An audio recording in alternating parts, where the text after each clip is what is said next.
We're live. We are live.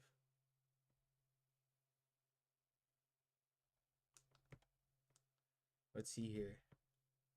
Can I pull this up? Just need to test.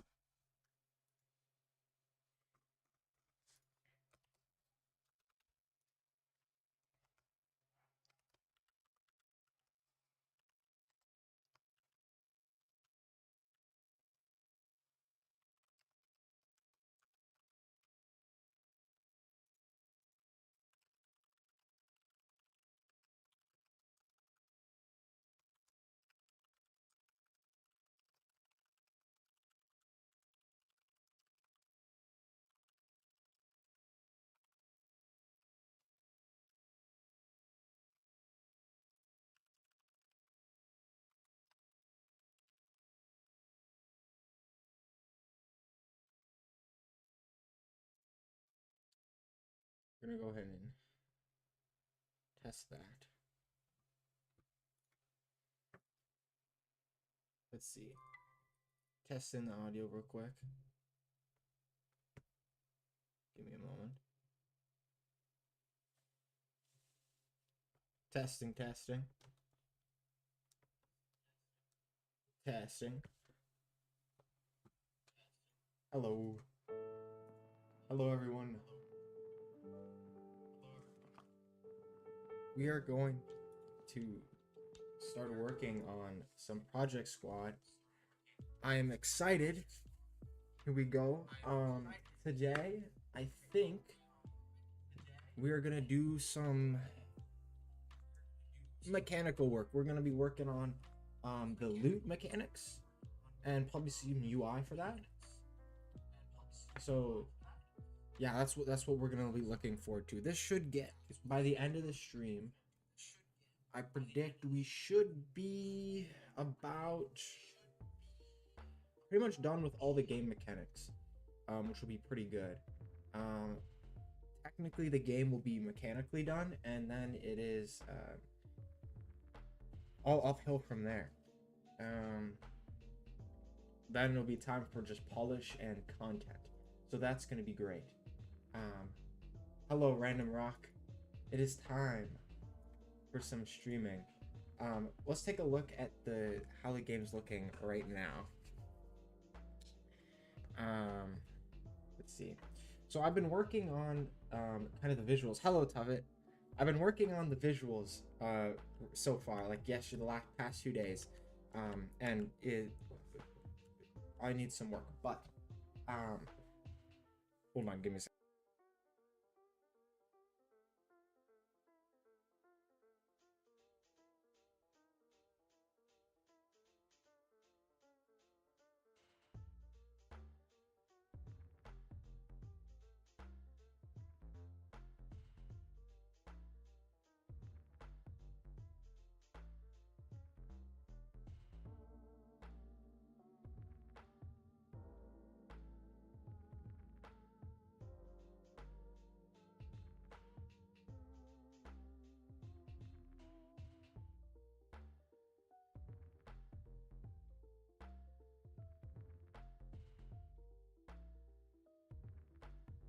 Okay, we're back. So I've been working on some visuals, basically a parallax layer on the edge over here, and have some leaf particles floating by. I think it's looking pretty good. It's gonna need some more work later, but I'm not entirely sure what I'm gonna do with it. Probably just some experimentation. And then you can see like some rooms like this just don't have it, so that's gonna be need to be fixed. Um, but I think things are going good visual wise. Um, let's start working on the mechanics. So right now, actually, I should show you. The way you get loot is you walk up to altars like this, and it sends you into this like ethereal kind of area, and you have to click on which loot you want. But right now it's like a physical, like your player has to stand over it and you interact with it. But I'm thinking that we should change it instead so it's like a UI, because I think that just makes more sense. As when it was a physical player, it just felt wrong. I'm not entirely sure. So I'm in the process of working on that right now. I'm not entirely sure how I want the UI to look. Thinking maybe like stone runes with like an icon on them, and then have some text on them, but I'm really not sure. And then also I wanted to change it so that instead of having like 3 options that you pick from, you're given 1 option and you can either accept or reject it. And when you reject it, it increases kind of the monster difficulty, but you get a new option. So you have to pick one, but if you don't like the one you have, you can reject it at the risk of having harder monsters. I think that's a slightly more understandable, I guess, because right now it's like there's 3 options. They each have their own monsters, and like it's kind of difficult to understand. There's like just kind of a lot of information that's hard to show. In addition to what the abilities do, because I want the player to be able to see what the different items do. So that's going to be a lot of text on there. So we can trim that down to only have one at a time. I think that'll work better. And then it won't tell you exactly how hard it's getting if you were to reject it. So like it's it's getting hard, but that way I won't have to show that information on the screen. Okay. So the main thing that I need to do is I need to go into the trinket realm, and we need to make it stop spawning actually the item drops. And so that's gonna be with here. So okay, so we have spawned items, and we just need to get rid of this. Yeah, so we're spawning a bunch of items here. We need to get rid of that. How are we gonna do this? Because right now it's spawning it's spawning trinkets and it's spawning the weapons. We probably just need to delete this completely. Get that out of here. This was one of the like more unclean scripts that I've had, so it takes a little bit to like think about what exactly I'm doing. Why don't we just delete most of this and recode it from scratch? Because I think honestly we might just have to do that. Get that out of here. Get that out of here.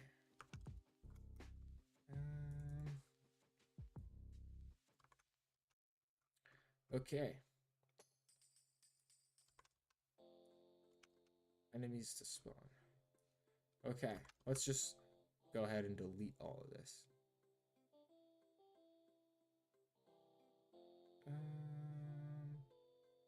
Yeah, let's go ahead and delete all of this. Actually, we want to keep that. Okay, so we're gonna need to set up some UI. That's probably gonna look at in case of some like runes. So let's go ahead and create that artwork real quick. I'm thinking that it's like gray rock. It kind of looks like this. And then we can have some outline on it. Maybe like this. Probably a bit thicker. Like that. Maybe we want this, and then we can have like that. I'm not entirely sure how we want these rocks to look. I think that could work.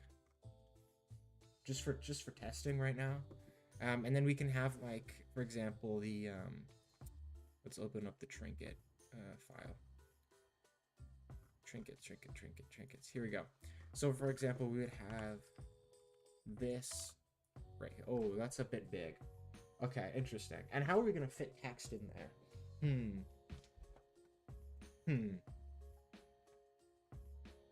Maybe we shouldn't have like a single block, but instead a like extension.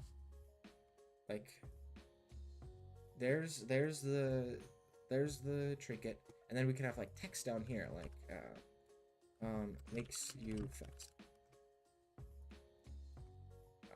We get a font. Sure. Okay. Can I not choose this font? Okay, so that looks terrible, but it would say, for example, the text would be right there. And then we can go ahead and... Actually, I'm not sure. This is difficult because the pixel art font makes it kind of hard to display the text. I guess we shouldn't worry about that right now. What we need to do is, oh, how will we get icons? That's interesting. Okay, let me think about this. I think what we'll do is we'll have the trinket realm. It'll have a bunch of trinket scenes, and then each trinket will have an icon field. Yeah, let's do a public export public sprite 2D trinket. Let's do icon. Okay, and then when the trinket realm tries to look at the trinket, it'll instantiate that in. Okay, yes. And then we'll need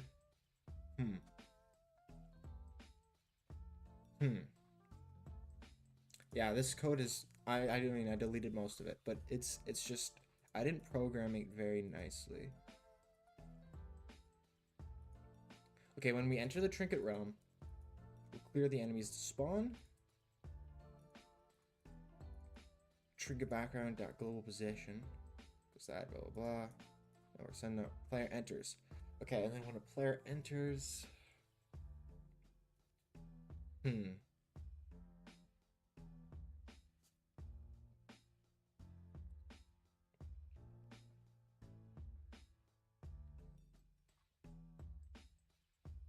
I'm just a little confused on what I'm even trying to do. Let me set up the UI. That way I have a more I guess focused. Okay. So this trinket realm would probably have a control node. Setting control. It would probably have a center.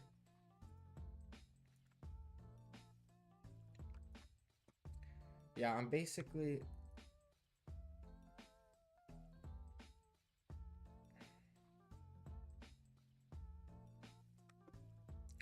yeah, so here I'm trying to set up an icon in the middle, some text that describes what it does below, and then buttons for the player to either accept or reject.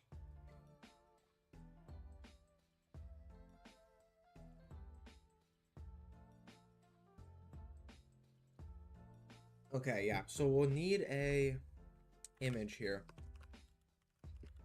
We'll need a texture rect. That'll probably go up here. I'm not the most experienced with Godot UI, so this might be a little difficult, but we'll need a texture rect up there, and that'll have speed trinket. Let's see, trinket swiftness. So that will have the swiftness trinket on it, and then we'll have a text below that. Let's put a label, and this will be makes you faster, or gives you speed. Increases your speed. That'll be below that, and then we'll need two buttons. We'll need buttons for accept and a button for reject. So let's give it a button. We'll take accept and reject. We'll call it sacrifice to make it more interesting. Yeah, so we just now need to hook this up. I suppose I shouldn't worry about how the UI is laid out right now and just focus on making it functional. So let's go ahead and add this to there. Okay, good. I think that should be fine. Let's add, we need to set up these buttons. Just setting up UI is one of the most uninteresting parts of game dev. It's just not fun in my opinion to code, because you're just handling reactions to events. Like it's not even very like programming the mechanics is probably the most interesting because like then you actually have fun testing after and like you get to think about how you design it as you program. But UI, it's just like, you know, put button here, if button press, do this. um I don't know. Maybe it's just game engines don't have the best like UI support, so it's always like a real pain to get it to work. um let's get a texture rect set up. Texture rect, icon, and a label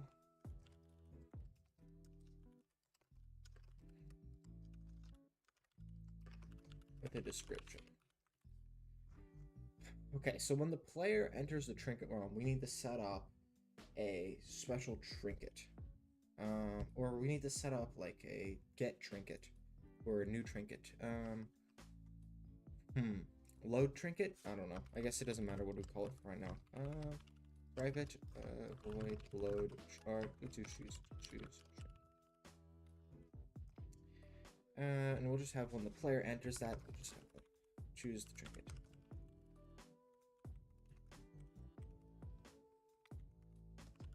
Choose trinket. Okay, so what this is gonna do is we're gonna select a random trinket. We'll probably have to keep track of the ones that's previously selected so we don't give you multiple. Interesting. Maybe should the trinkets loop back if a player rejects all of them?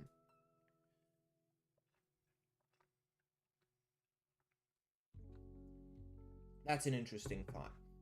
Do we want players to be able to say, no, I don't want any trinket, and skip past every single trinket that's rewarded to them? I wonder. That's interesting, but it would make the game really hard because if you don't want a trinket, you'd have to increase your difficulty by a really huge amount to skip every trinket that I add. I guess we should make it possible. Okay, sure. Let's get a random trinket. New number generator. So what we're gonna do is we're gonna have this give us a random number, and we'll pick one of the trinket scenes out of there. So trinket scene equals me dot trinkets trinket scenes, and then we'll ask the random for a rand int range from 0 to trinket scene length -1. So this will give us a random trinket, and we'll instantiate this trinket into the world like this. Trinket instantiate, and this should give us a trinket to use. However, we don't actually want to spawn this trinket like properly. We'll despawn it immediately. The only thing that we really want right now is the icon, the data stored on it. So let's do trinket equals that, and we'll do icon dot texture equals trinket dot icon. Oh, incompatible types. Godot sprite is not compatible. Okay, so we'll just need to make this a texture 2D. Oh, not 3D. Okay, let's go ahead and test that out actually. So we're gonna hold and assign trinket icons to each of these trinkets. So we only have 3 trinkets: the swiftness trinket, the strength trinket, and the health trinket, holy trinket. I'm not entirely sure on what I should call it, but I'm thinking of adding some more. One of them that someone in the last stream answered was having a trinket that makes you, when you hit enemies, it like targets them and you do extra damage if you hit them again, which I thought was pretty interesting. But yeah, if you have trinket ideas, go ahead and let me know, because I'm open for item ideas, trinket ideas. Trinkets are just like power-ups. So if you have any power-up ideas, I'd be happy to hear them.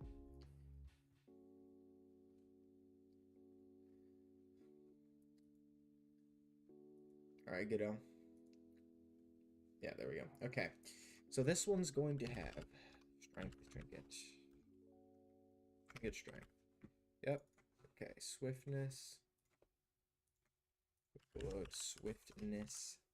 And then this one will have faith. Okay. Let's go ahead and test this. It's so going to break first try. Will be negative stats. There will not be negative stats. They'll all be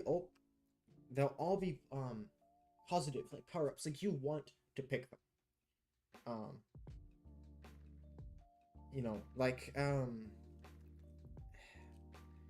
it's kind of like optional in a way, power-ups, like items. Then why would people want to skip them? So, like, for example, if you had a trinket that splits your bullets, maybe you don't want your bullets to split because you're making like a sniper build, right? Because trinkets, I guess, will have kind of like some will have a negative effect where like it splits your bullet, but they each do half damage, right? And you might not want that, so people would want to skip it for their build specifically, which is fine. But I want to encourage you to pick it anyway, just to like for chaos's sake. So that's why I want to have the difficulty. But I see what you mean. I will have to keep that in mind. Also, if players want a specific trinket out of the list that they're not given immediately, they might want to skip in case they get that one. Like, if you're hoping for a specific build, you can... I'm thinking of more experienced players would be able to increase the difficulty of the run in, like, for that moment, but in the long run they get a better build. So it's kind of like if you're experienced, you get to customize your build a little more. But if you're new, you have to just roll with what's given you, and you know that'll probably play testing if that works, which is the point. I'll have a play test after I get this system implemented, and then we're gonna go ahead and test that. So my issue that I was facing is that this is visible.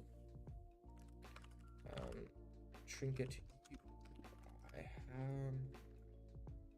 We'll need to hide this and store a reference to it so that we can hide it when we are not looking at it. Control, and we'll do Trinket UI. We can just call this UI. When player enters, we'll do UI.visible. Actually, we gotta do me.ui.visible. Visible. Sure. Yeah. Okay. We're just going ahead and implementing this system. Nothing too complex. And also, if you weren't here earlier, you get a sneak peek of how the game's looking so far. This room is not finished, so that's why you can see it. It cuts off. But this is kind of what the visuals are going to look like consistently for this biome. I might make some slight changes, but I'm thinking this is how it's going to look like. So yeah, let's go ahead and... Oh, I forgot I didn't assign it in the inspector. Great. Okay. Trinket realm. Oh, I didn't assign any of that. Oh yeah. Okay, wait. I gotta redo this. Sacrifice. Accept. Boom. Boom. Okay. Great.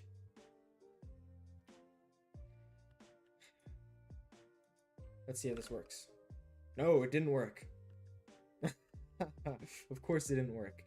What? Where is the item? Trinket UI. It's visible. That's good. But it's off somewhere. Not entirely sure where. If we make this visible, we can see it, strangely.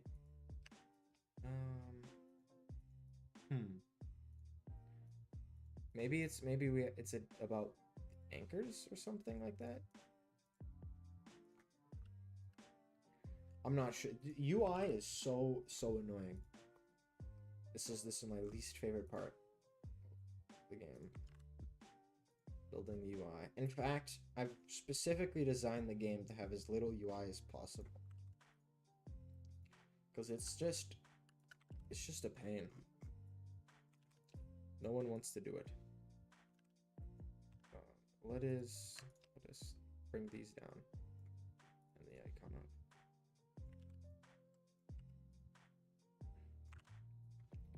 then we'll make this correct. Where did everything go? Oh, there's where everything is. Oh, okay, that might have been the issue. Everything was way off screen. Yeah, there we go. There, it's on the screen. We just need to make this not visible. And then when the players go ahead and interact with the altar, which is currently just a little thing of my and okay, there we go. Look, random trinket. And then let's try it again. Let's see if it picks a different one.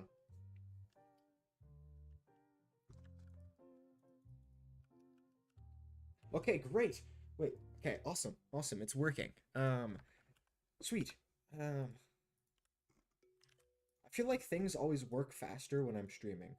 Like they don't work if I'm not streaming, but it just works. That was very quick. Okay, so now that we are selecting a random trinket, we're gonna probably have to store that and then instantiate it if the player hits accept. Okay. Let me think about this. Okay, so I'll probably set up a signal from pressed. We'll go ahead and connect that to Trinket Realm. But we're gonna need to change the name from something on accept pressed. Yeah, let's go ahead and connect that.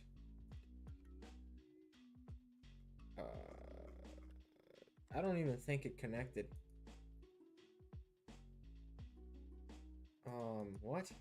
Go to method. Yes, Godot C# signals are just not the best. Okay. We'll just do on accept. Unaccepted. Connect that. Trinket Realm. Unaccepted. Oh, did we forget to build? Of course we forgot to build. Of course we forgot to build. Okay, now we can connect.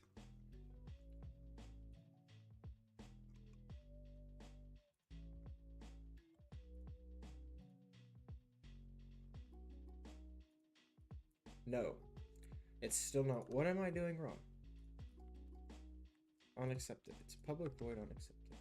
We build. I'm still sorting into Godot. I can't believe this is like only my third project.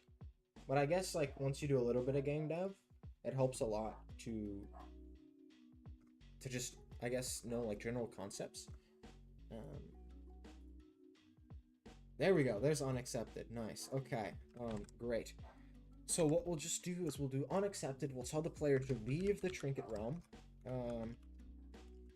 That will send that RPC. We don't have to worry about that. Should hide that. And then we'll do Trinket UI or UI.visible. Okay, no. UI dot me.ui.visible equals false. And then we'll need to store what the current select trinket is. So private trinket. No, packed scene. This be a packed scene. So current trinket.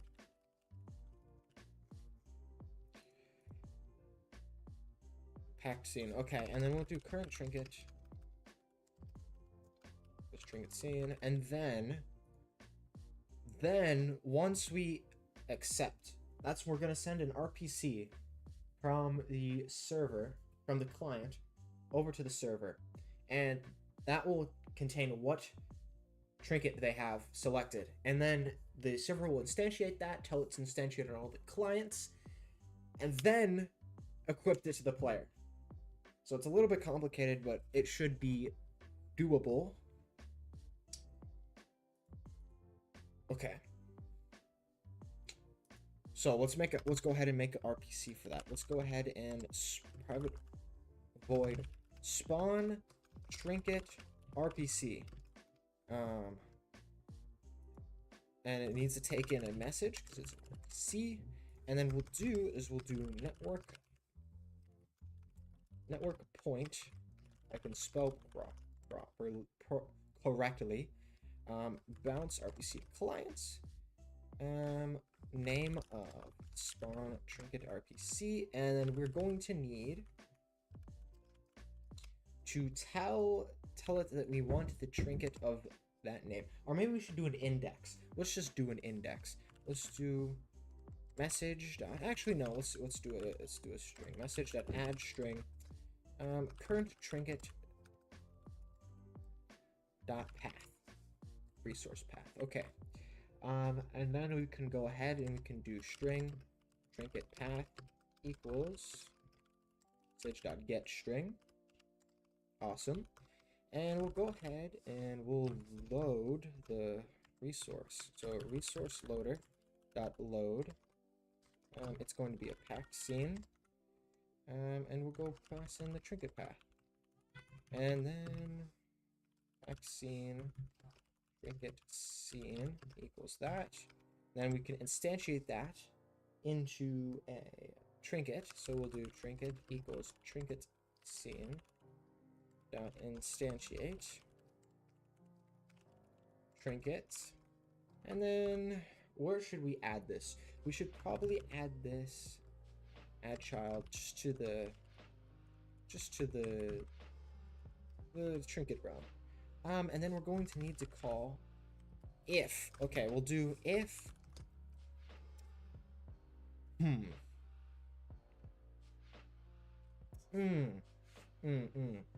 how do we know who called it?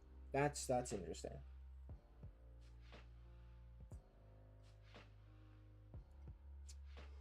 How do we know who to equip it to? I guess we'll just add our ID. Message that add u int network manager dot client dot ID, and then we'll do int target ID equals shrink equals message dot get u int.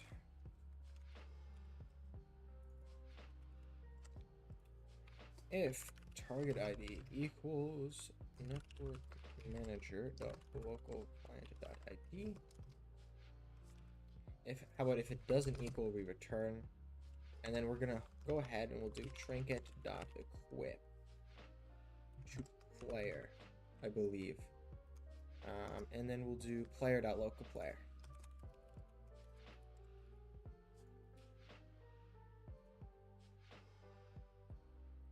Yes, I believe this is well. This is good. Yeah, equip to player. Equipping to player, equip.invoke. I think that's fine.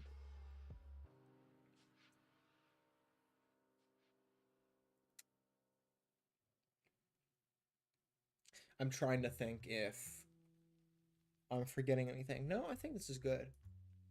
Let's try this out, actually. I wonder if this will work.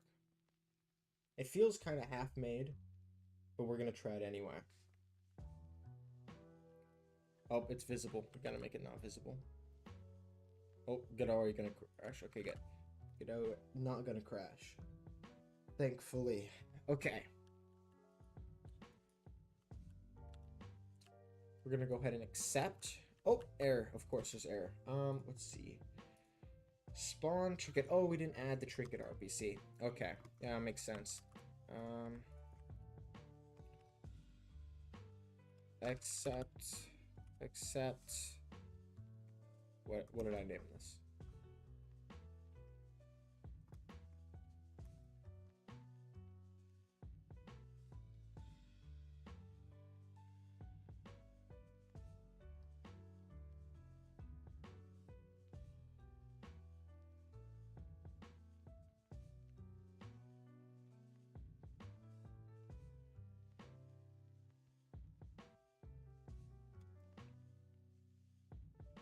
Spawn trinket. Yep. Okay. Network point. Register. Register. We'll do name trinket. Okay. So I hope this works. I believe this should go. Time to test. Oh, here we go. No, it almost worked. It almost kind of worked.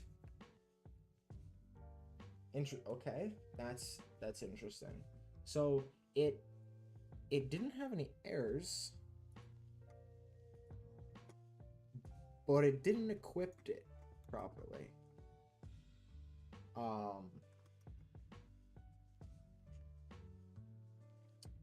Let's figure this out.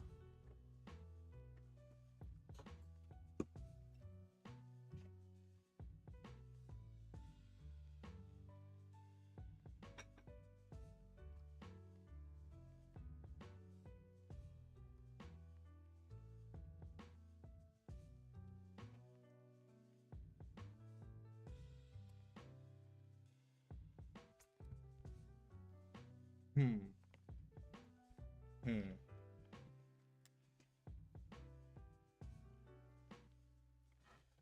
I guess we should go ahead and look at the remote, see where it is.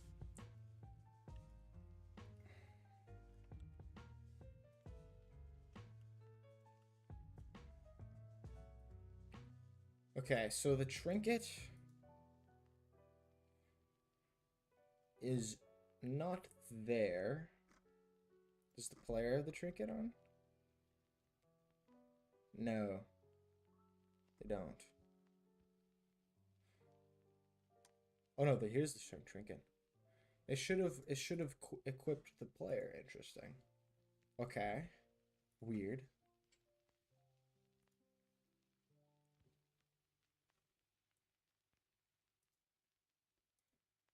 Oh, I see. I see. I called it wrong. We got to do player. We do player dot equip. Player dot equip.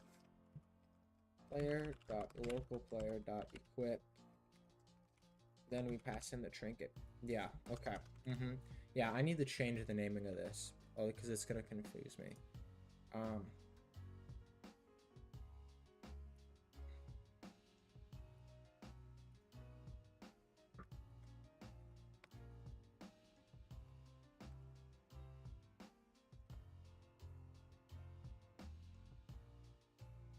All right. All right. Is the system working?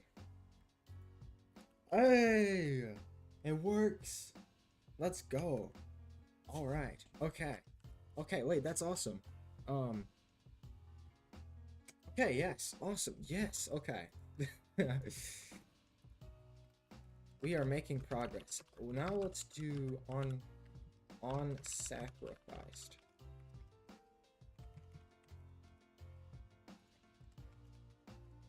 Let's choose a new trinket. And we just got to go ahead and connect that. Let's build.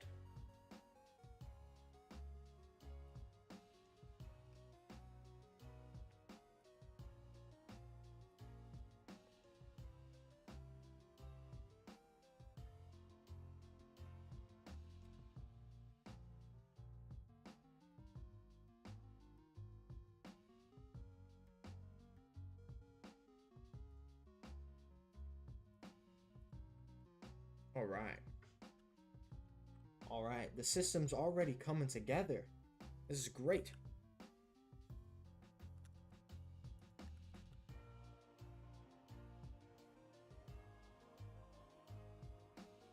Yeah, so now we can pick which one we want. Yes. All right. Yes. Okay. Awesome. Oh, yeah.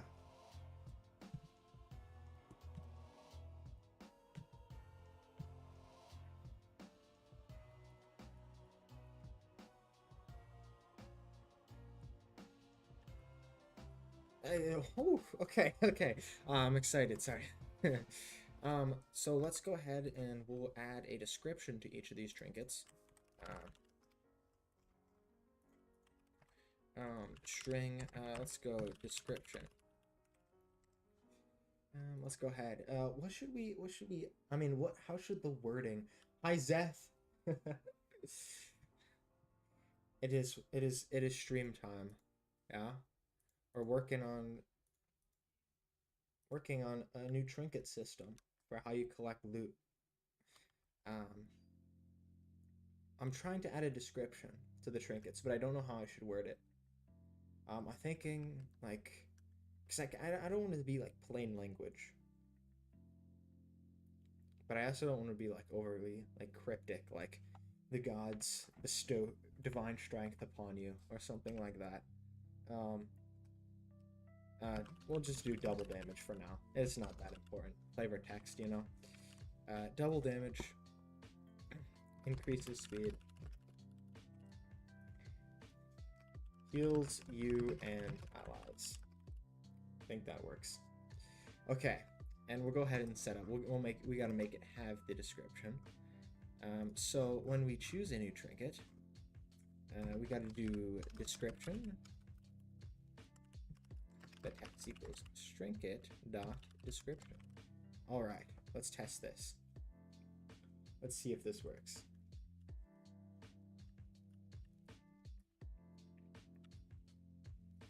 All right, yes, okay, great. And then we can go ahead and, oh, now we have to do, okay. Now we have to do increase difficulty when you sacrifice and have it actually complete the room when you kill all the monsters. I think, yeah. Yeah, okay. So, how should we do this? Should we have like a point? I'm guessing we should have like a point total that increases as you reject. And then it'll spend the point total. Let me see how my rooms do it. When my rooms spawn enemies. Okay. Yeah, so we have a point that equals the game difficulty. And they'll just decrease it by 1 every time it spawns a monster. Yeah, let's go ahead and do that. Okay, we'll do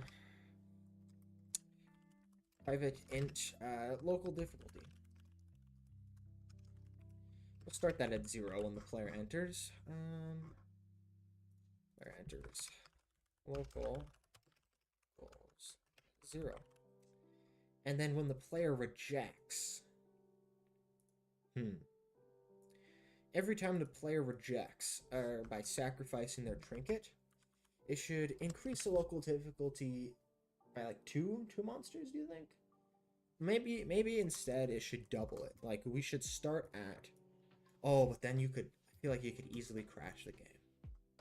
By just like, if you just reject like 5 times, you're already spawning like 32 monsters.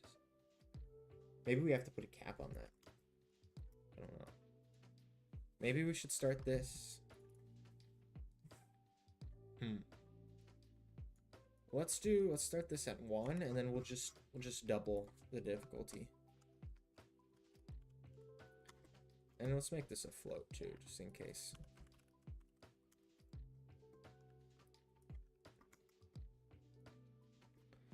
Okay. That's looking good. So when we sacrifice, it'll increase the difficulty. When we accept, we leave the trinket. We leave the trinket realm. And then...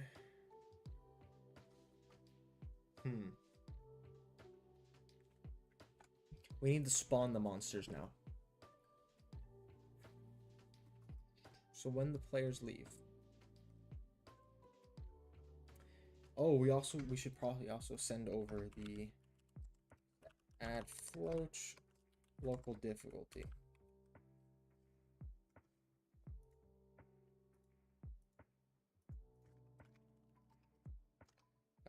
Difficulty equals message get float. We'll need to have a global difficulty as well.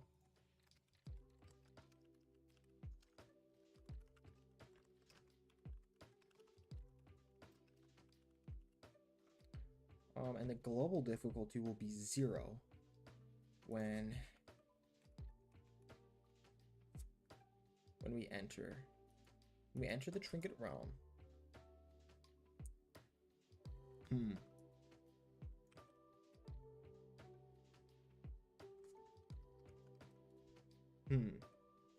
Hello, Arachnid. We're working on trinkets right now.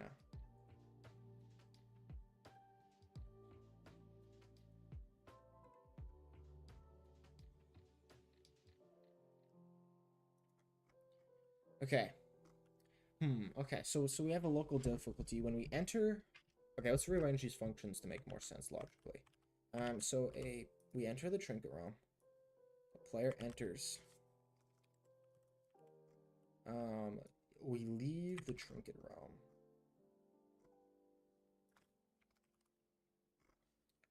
And then there's a player leave.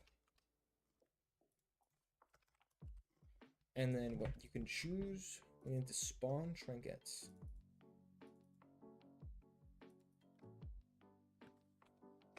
We'll actually name this accept trinket RBC.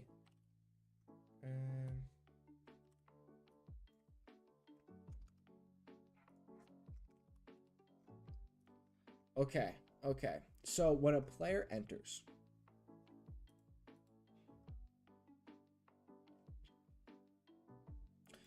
when a player enters, if players to complete does not equal 0, if not network manager dot is host will also return. Set the local difficulty not to 0. Set the global difficulty. We'll set the local difficulty to 1F here.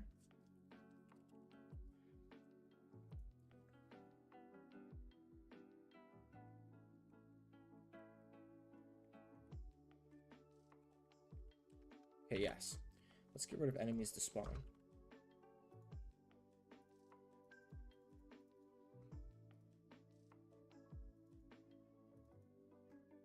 We also need to have the player accept the weapon.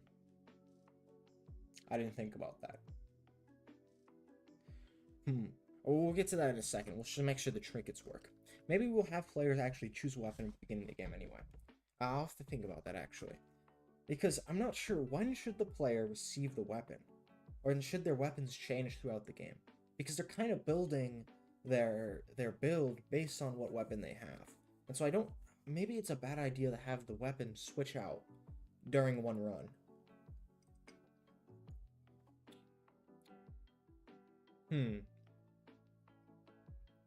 Yeah, I'll think about that actually. Maybe I don't want the weapon to switch mid-run.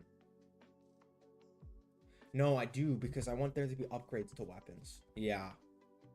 Maybe weapons should not be given out during this trinket.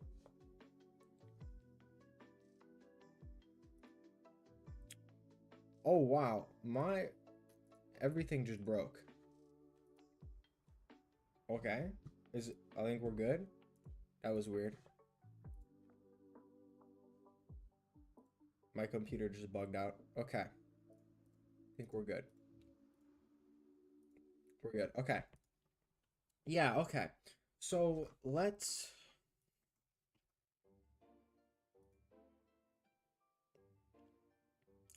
not worry about the weapons right now. We're just going to go ahead and add a...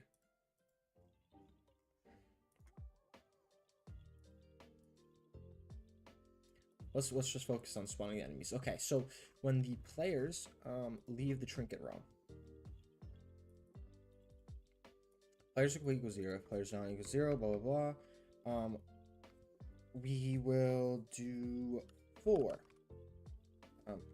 If not network dot is host, we will return, and then we'll do...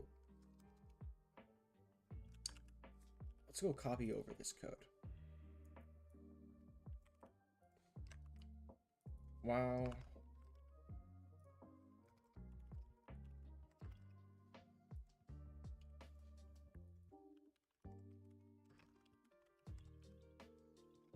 Okay, so while points are greater than 0. Oh, okay, so we'll need to set up a spawn area. In fact, we might even be able to just use the spawn area here.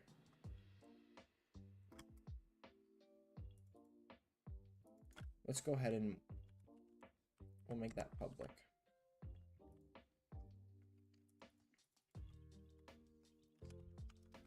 Game manager. Dot current room. Get a random point spawn area. Okay,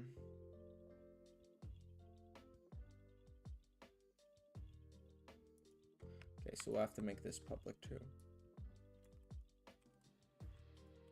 Actually, maybe I'm doing this wrong.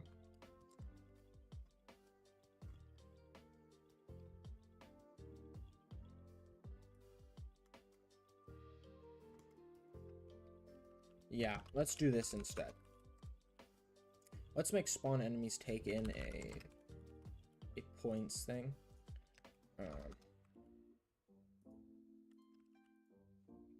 Yeah. And then if that's public, we'll make this public. And then we'll game down, and then we'll do spawn rooms, spawn enemies, and we'll just do points. Just do points. Global difficulty, actually. And then that should be good. We'll just go. Yeah, get rid of that. Get rid of that. We just need to make sure it doesn't actually spawn the enemies when it activates. Spawn components. Okay, so yeah, so we'll just go to the temple room and we'll just override spawn components. Spawn components, and we'll just get rid of that. Okay, I think this might work. This just might work.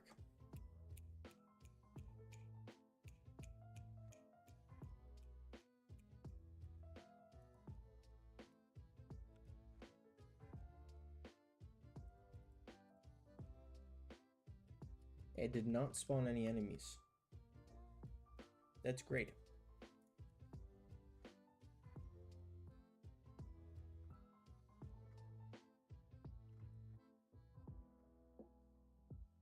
I wonder why.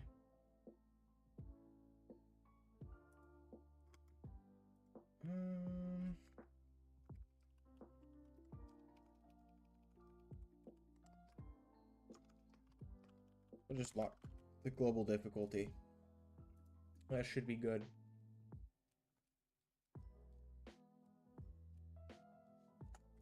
Okay, let's see what is happening. Why is it not spawning enemies? Oh, okay, so the global difficulty isn't increasing. Oh, okay. Yeah, I know why. Because I didn't actually increase the global difficulty by the difficulty. Makes sense. Makes sense. Okay, now we should see enemies spawning, and then the system will be pretty much done. This new loot system. Okay, let's sacrifice some stuff. No, it didn't. Okay. I wonder what?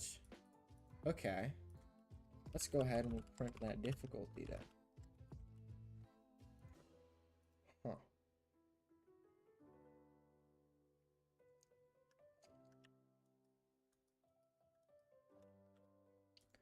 Go ahead and sacrifice some, accept. Okay. So the players actually accepts the trinket after he leaves. So that's why it's not updating. Huh. Okay. Okay. Unaccepted.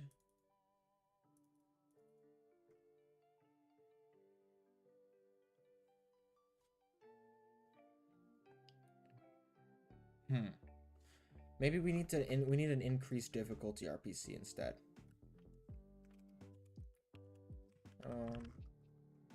Yeah, we'll do a private void increase difficulty RPC. We'll do message.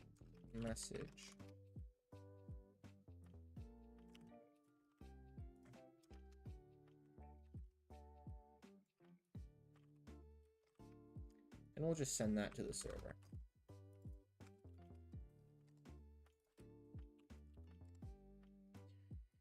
And this, so the reason it was breaking before is because it was actually detecting that a player left, the thing before actually trying to trigger the for actually increasing the difficulty. So that way to increase the difficulty before the player leaves, it should spawn enemies now. Okay, good. Let's go ahead and test that one after we increase difficulty. Okay, sweet. Let's see if the enemies spawn. Let's get this system to work.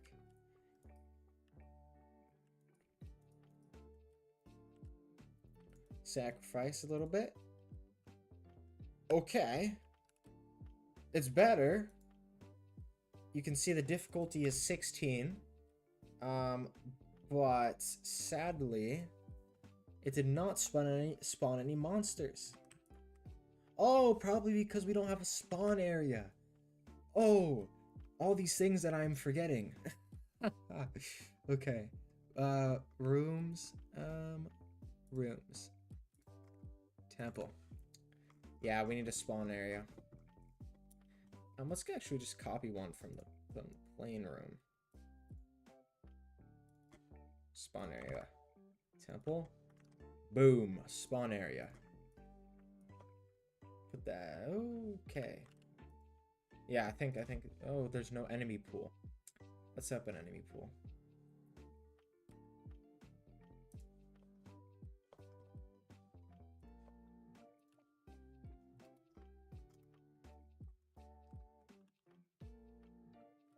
Enemy. Not the script. No, not the script.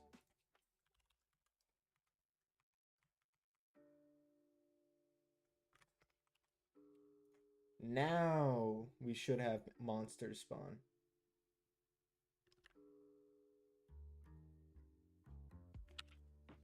Sacrifice a bit. Yes, okay. Yes, but they don't activate immediately. Which I will need to...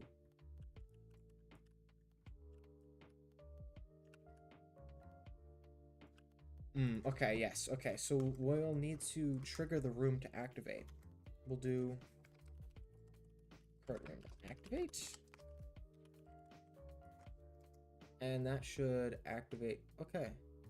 No, we don't want it to place the room. Do we? What else is this called?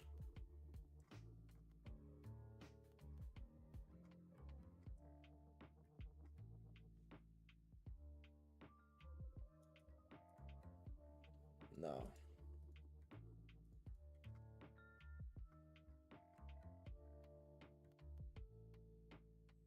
No. No, we don't want that.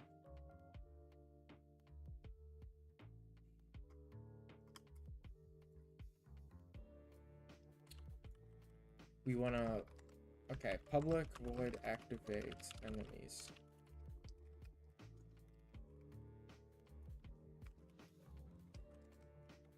Okay, this should get them to attack. We'll just activate enemies. Okay, now they should attack the player. Great. Okay, so the system is working. So if you weren't here earlier, basically the idea is you're given some trinkets, which are kind of like power-ups. You can either accept or sacrifice. And if you sacrifice, it increases the difficulty of your enemies. And so if you go ahead and accept, oh, they're not okay. Then it'll spawn enemies, and you have to fight them. So you want to not sacrifice too much, because then the enemies would be too hard. There's too many of them to fight off, right? But they're not attacking. Interestingly. Oh, probably. Okay. Oh, that's interesting. Okay, probably because it's trying to activate before the enemies actually spawn. That's annoying. How do we fix that? Because it's like a weird timing issue.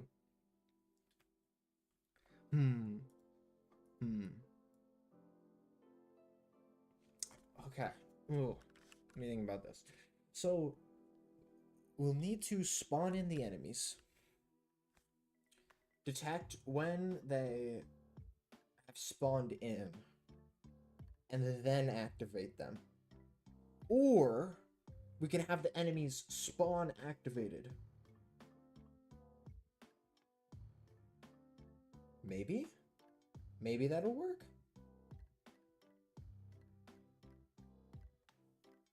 I think, wait, actually that might work. Okay. Or when we hit room, we do activate enemies. We can do, no, no, no.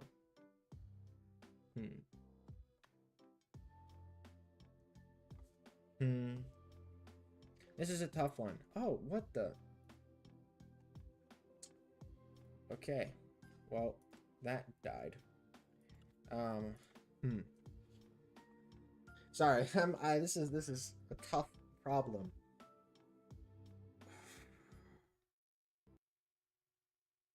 These are always the most difficult issues to fix, where it's like a timing issue.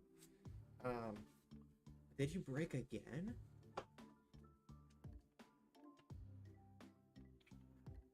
Okay.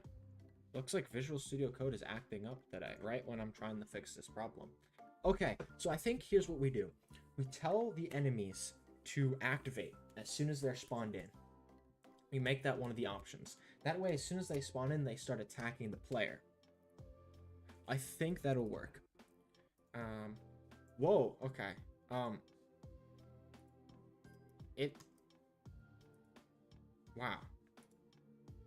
It really is not wanting to work. Okay. Let's go ahead and run that again. npm run dev.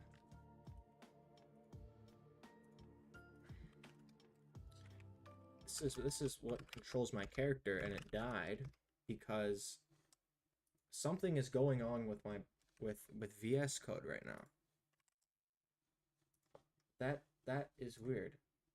Oh, my computer is dying. What is happening? Oh, I think I'm running too much stuff. Okay. I'm just gonna shut off the character then. There's too much. There's too much. Too much. Too much. My computer can't handle it. Yeah. Shut that down. Shut that down. Okay. Hopefully that's better. Wow, my computer was really dying there. Okay, so back to the issue. I think what we do is we spawn in the enemies primed to attack the player. Yeah, computer specs, 32 gigs of RAM, an i7, and a RTX 2070. I don't know. I mean, I don't think that should have any issue. But I was running like 2 Godot's, some browser tabs and some stuff. So you know, that could have been the issue.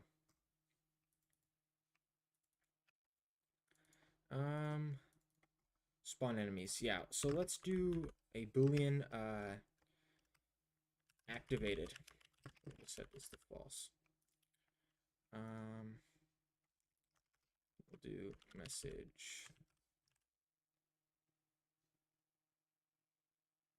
message dot add bool activated. Okay, and then so we'll just read if they should be activated by doing activated equals message dot get bool,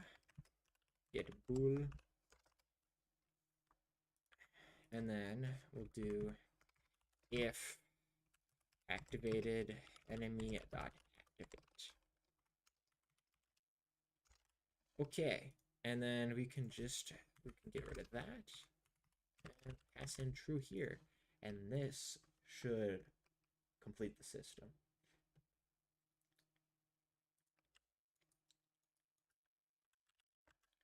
$30 minutes. Yes! Aha, it's working. Okay. Yes, this is awesome. Okay. Yes, okay. Oof. Oof. That was 30. No, it was an hour. That's about an hour. To make that. Dang. Okay. Yikes. Yeah, so if we only accept once, it'll spawn one monster. But if, say, we don't want that trinket, we can sacrifice a few times, um, and then we excel. I think rejected a few too many times. Um, um, I think that is too many monsters. Oof. Yeah, 1, 2, 3, 4, 5, and it spawns 32. And I think beyond that, it's too much. Oh, you love the graphics? Thank you. I I've been let me show you what it looks like more if I get rid of that work in progress room. Um yeah, okay, so world generator, do this. We'll load in room plane. Room plane.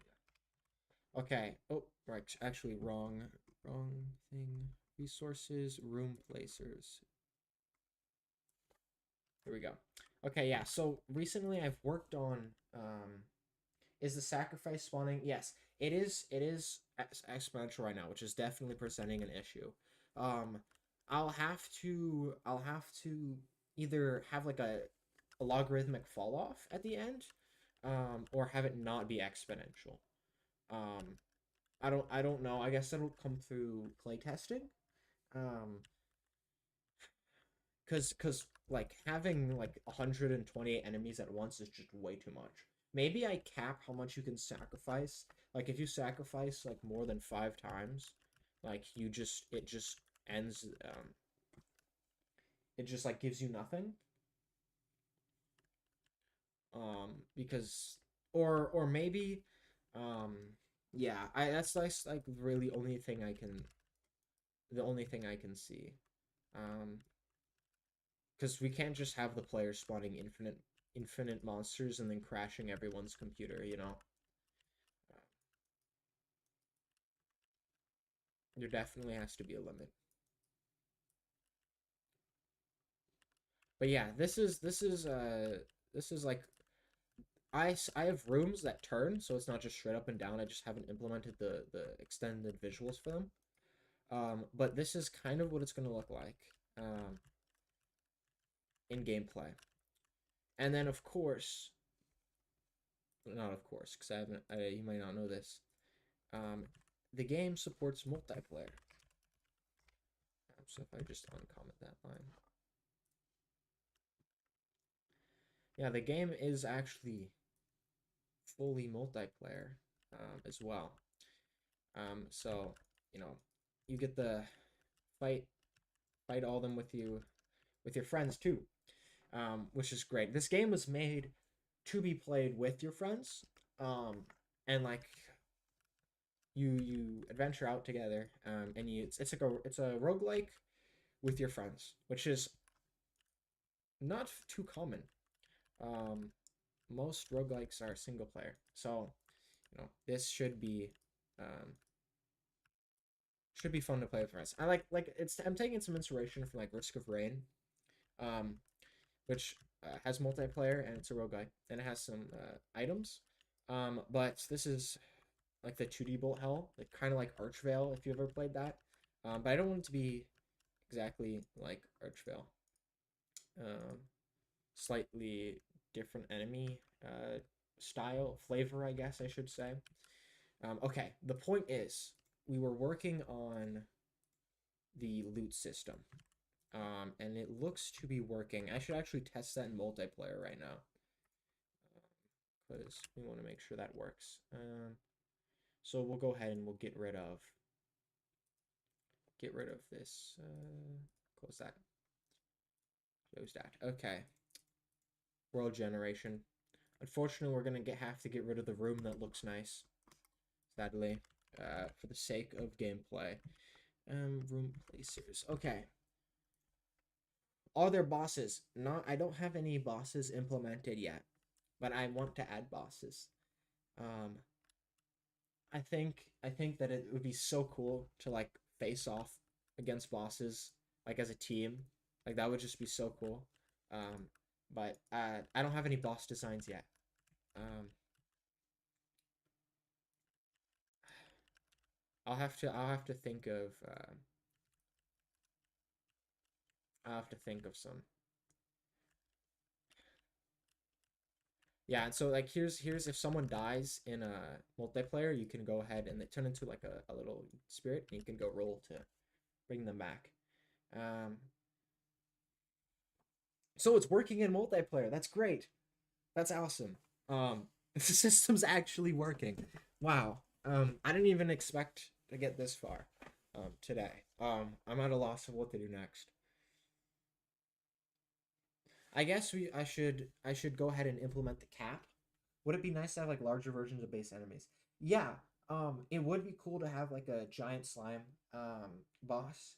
Um, I don't know when players would fight it though. Like maybe they fight it like at the end of the biome, I guess, or region. Um, maybe like it's just like a rare spawn. Or maybe that's how you get items. Like by when you defeat a boss, you get to pick up an item. I guess you get a random item from like a loot pool maybe. And you get to choose. That might be interesting because I've been trying to give you both trinkets and items at the same time, and it just doesn't feel right. Like something doesn't make sense. So I think actually allowing you to get items when you defeat a boss would be a good idea. Yeah, I like that actually.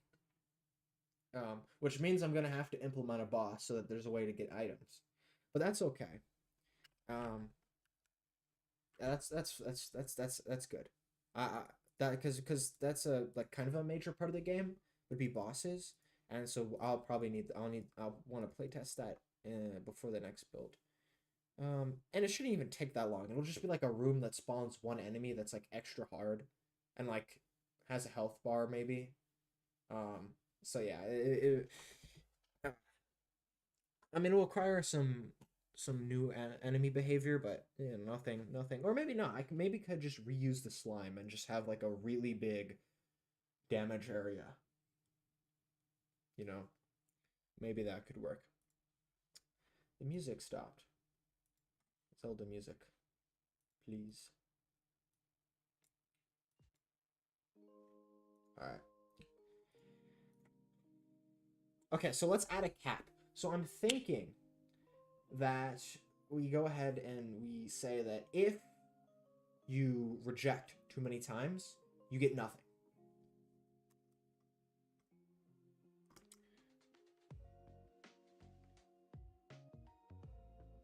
Yeah, and a cool sprite for a giant slime.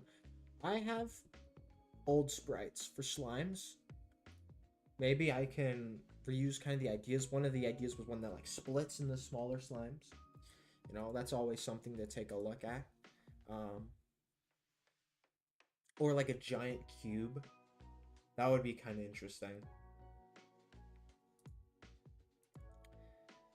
Yeah, and also like yeah, I just if you have ideas for trinkets too, which are like power ups, I assume you caught on. I'll take ideas. Last stream, I was getting some great ideas for weapons and power ups. Um, let's see. Let's go. What's adding? I keep saying what's add a cap. Okay, it's time to actually add a cap. Maybe not even a cap to the difficulty. Like just, or maybe we'll tone down the difficulty increase to like 1.5. And then we'll say if the difficulty is over like 20, we'll just go ahead and yeah, okay. On sacrifice, we'll do if local difficulty is greater than 20. We'll just leave the trinket realm.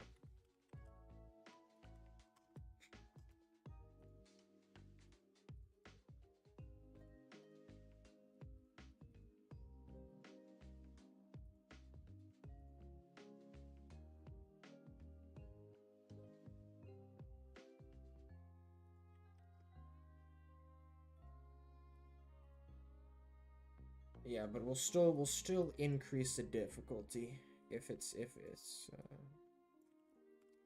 we'll do leave trinket realm and increase difficulty.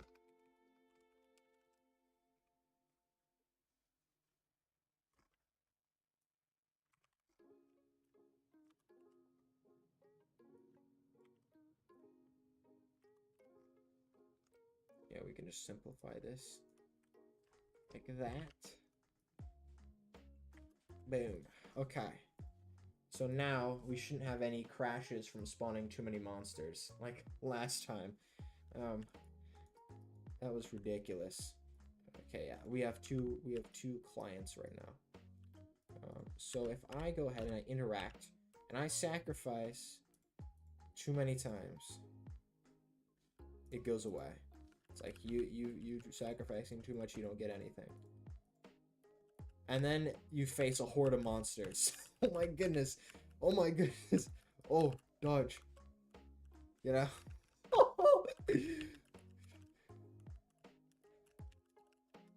By the way, by the way, you can test the game too.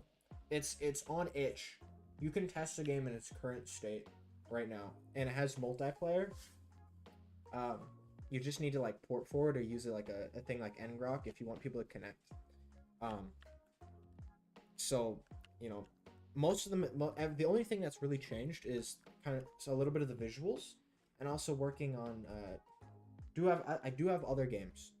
Um actually I'll show you. I'll show you.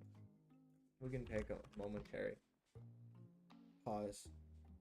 So I've done some game jams. Um Actually go to my dashboard. I've done some no. Yeah, okay, I've done some game jams. This is from a game jam. This is from the GMTK. This was some stuff I released. This is my favorite game that I've made so far. Let's pause the music because this has some music. It got 77th place out of like 6,000, so top 100. um, but I like this one. It's also got that. Whoa.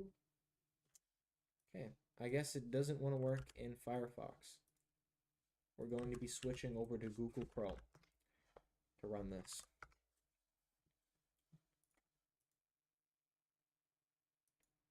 Yeah.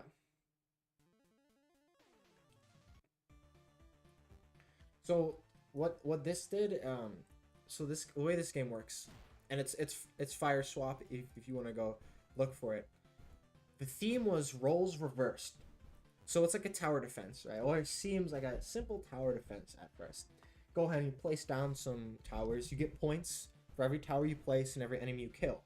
But then you become the enemy and you have to survive your own towers. Um so that's where it becomes wild. When you start placing down, you're like, I want to be secure. I'm gonna place down like a ton of towers. You gotta survive every tower you place down. So that was like kind of the interesting design that went on there. Um,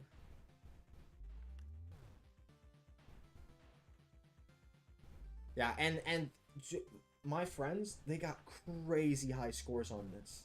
Like we're talking like 100,000. Like I can do about 20,000, and then it gets really difficult. Um, 'Cause I usually die. I usually die by that point. And then also like some game design things. When you drop items on stuff, it creates this destruction area. So it creates like this. Oh shoot! Ooh. It creates this double use of turrets. You can place them down, but you also can drop them on enemies. So if and they can destroy each other too. So I accidentally destroyed that eyeball one. But yeah, we can just destroy enemies like that. So yeah, this one got 20. This one got 77th overall. There's a link if you want to play that. I don't know what that is.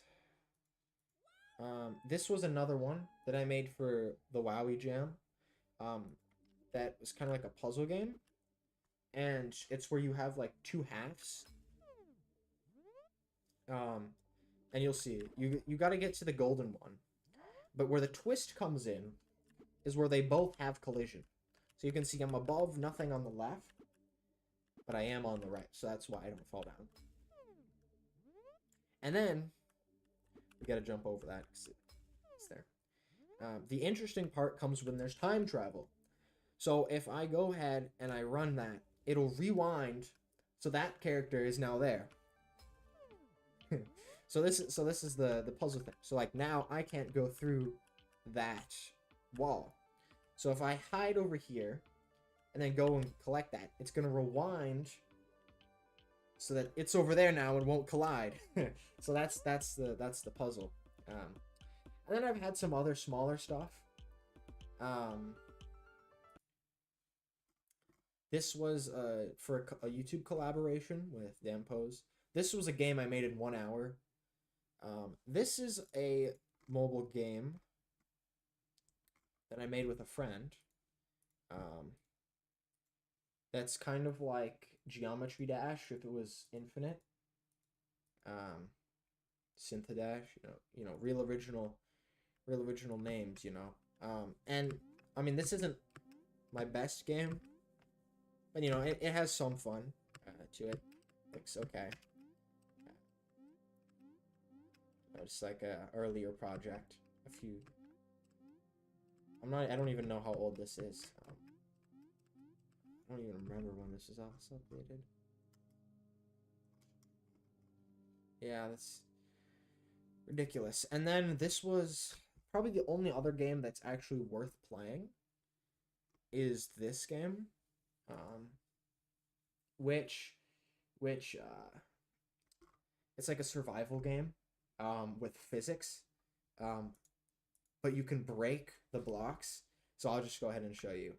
So the whole world literally can so if I go break this, I can push around the parts that fall down. So if I go ahead and mine this out, it becomes a physical object that you can like push around and stuff. And the goal is you get colder over time. I forgot how to switch. Oh yeah, here we scroll. And you want to craft like campfires. So let me go mine down here for a second. Yeah. So we go get some rock. Oh, I'm getting stuck. Let's find our way out.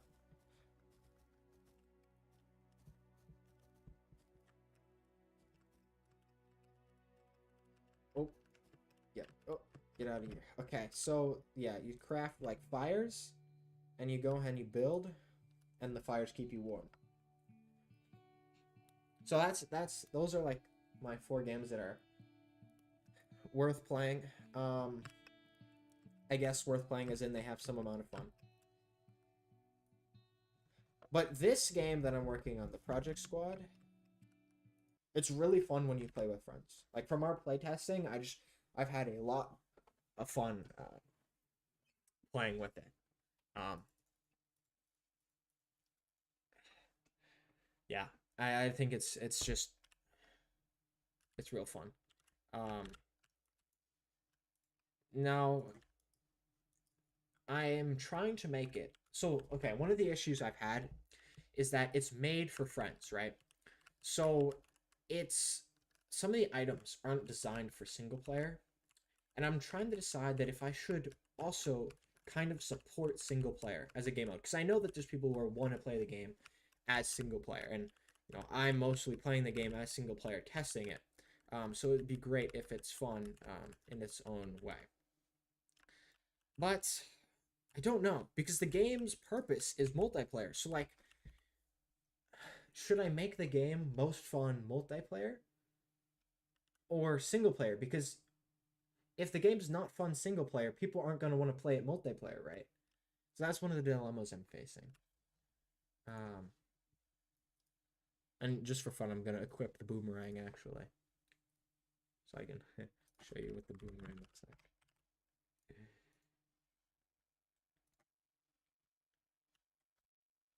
I actually haven't tested the boomerang in multiplayer. So this is also a good test, actually.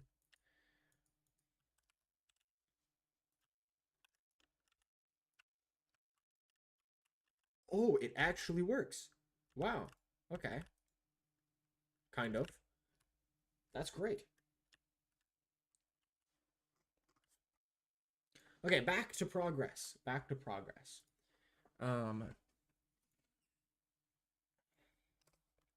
What is there to do? The system is kind of in. I feel like it needs a bit more polish.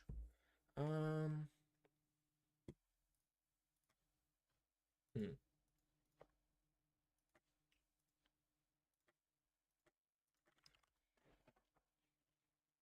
I already have the cap, you know. It is what it is. Um, we'll call it done. We'll call it done right now. It's gonna need some testing. To see how fun it is. I probably need to communicate to the player that it actually is getting harder. Um, as you increase the difficulty, just so people don't just sacrifice over and over again. Maybe I tint the icon red or something. Um, let's just make a difficulty label right now. Um, we'll just say difficulty 0. Difficulty descriptor.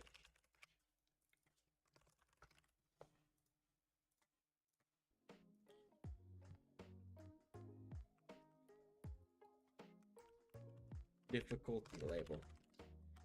All right. Difficulty label that text equals difficulty less local difficulty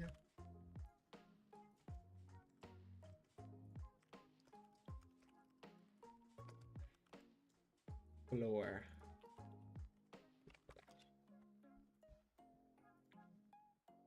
And we gotta hide the UI. Also, why is it written sacrifice?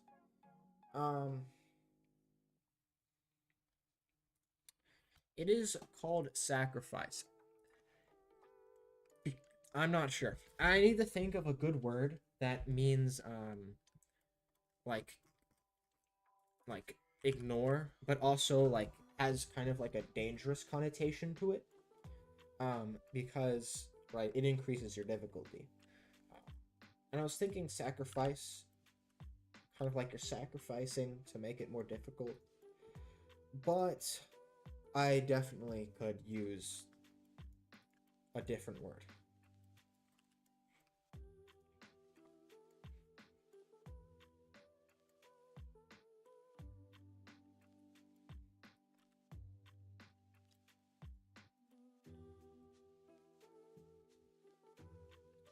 Okay, yeah. Okay, so the difficulty button does work. Good. And yeah, there is a lot of enemies there. I might add. Okay. Let's just go ahead and call. Let's clean this up actually.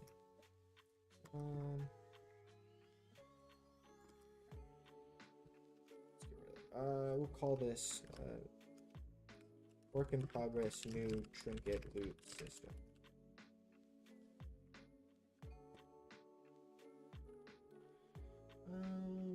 Okay, so the loot collection is done. Actually, I forgot. This is very important. I need to make sure to not give the same item twice.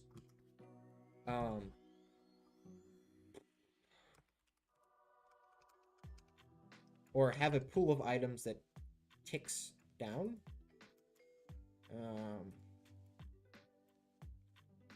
Yeah, we'll do private list trinket scenes.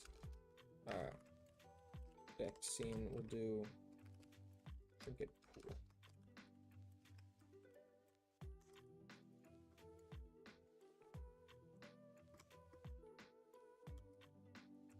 When we choose a trinket, we'll do if new. Okay. If the count is 0, trinket pool, that count is 0. Trinket pool. Trinket pool. There's new list from trinket scenes. We actually need to make this that. Trinket pool. That count -1. And we'll do trinket pool dot remove trinket scene. Okay. Alright. So it's suggesting a knife. If we sacrifice, it suggests an ankh. Oh yes, okay. Oh, bye, Carrie. It's been nice having you. Thank you for the chat.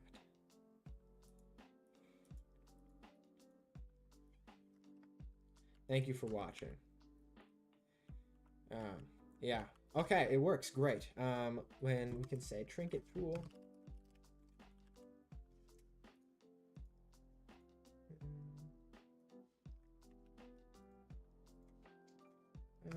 Trinket new trinket.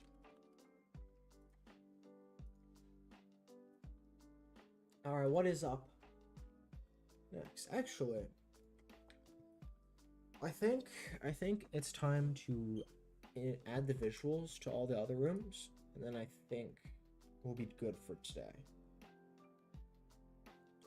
We'll be good today. Okay, so I'm going to add. I'm going to take out the word generator and add lots of these rooms so we can get the kind of curvy nature to the rooms again. So we got to put that in there. That in there. That in there. That in there. That in there. And that.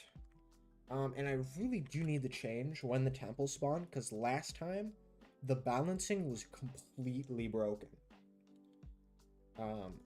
It was not even like, it was not okay. The balancing was just, it was ridiculous. So I need to fix that. But we'll do that after we work on the visuals.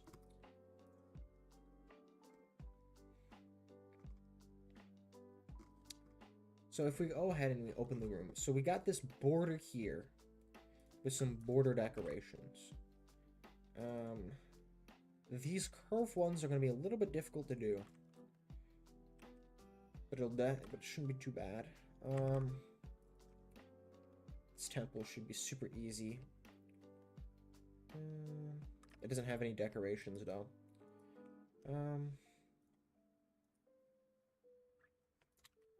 I didn't know 2D. We'll call this decorations. We'll give it Y sort. Paste that in. Okay, good. Then we have a big room, the room large. This one's going to require some editing. So if we copy the border into the room large, yeah. So it's overlaid. So let's make these children editable. We're going to have to move the left and right over. Left. Do that. Right.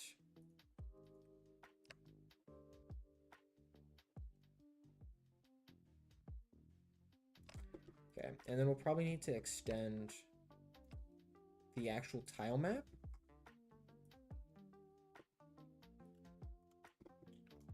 If we go ahead and add that. Oh, let's paint.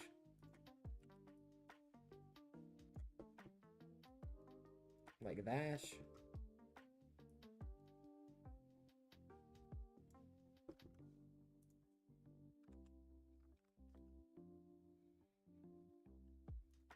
Okay. Oh, but here's the issue. I just thought of something. If we move this out, it won't line up with another border.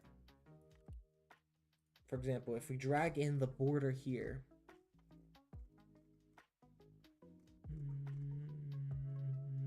Where's the border?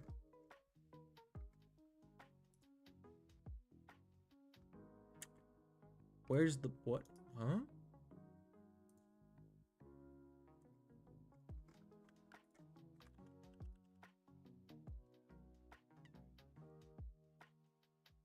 Golden Grove borders. Here we go. Okay. So if we drag this in here, it's a new one. But and we actually move this down, you can see it does not line up. I think we can just fix this just by adjusting some of these, like this.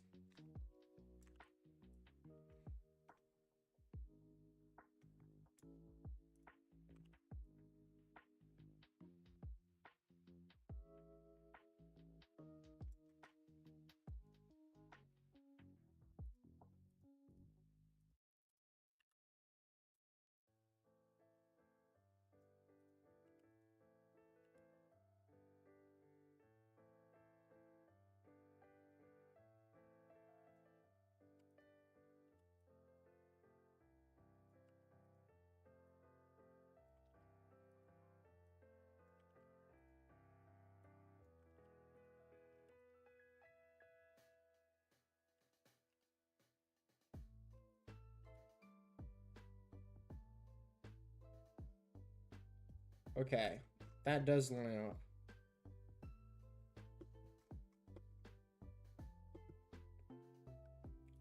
And then we'll need to do similar here. We'll just duplicate that like right. That. Same thing here. Except make this border.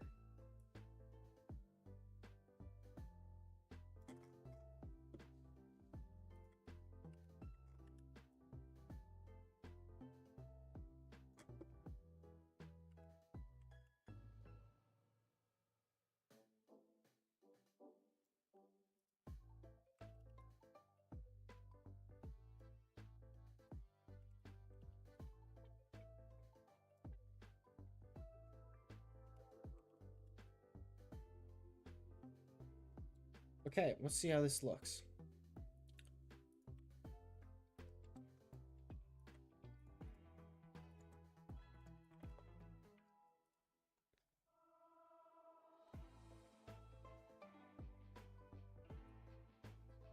We just gotta find a large room.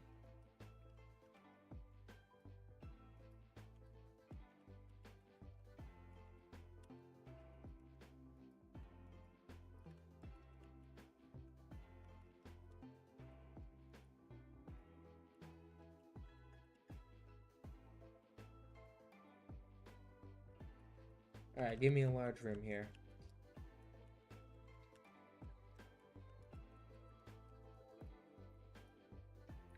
Okay, yes. Okay, please tell me this connects. Tell me this connects to a normal room. Yes, it does. Nice. Okay. Okay, so there's a little bit of here that needs to be fixed. But that's looking pretty good, actually. Nice. Awesome. Okay.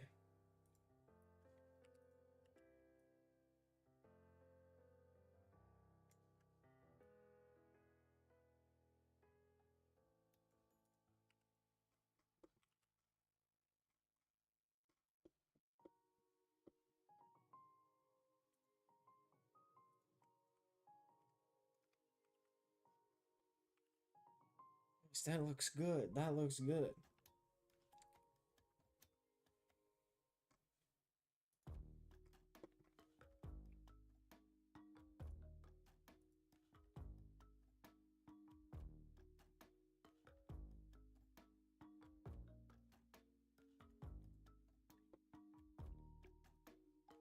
Okay, I'll add a border to this too.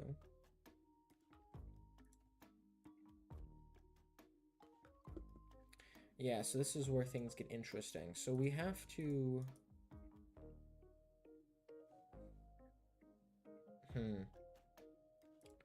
Editable children. Okay, yeah, so this left side... We'll hide this. So we need to have a top, first of all. A top, and we'll just like move this over. Scale this. Like that.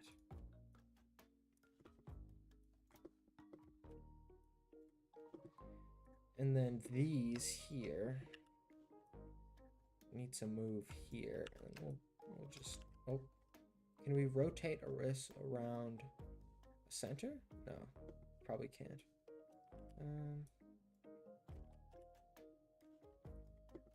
Okay.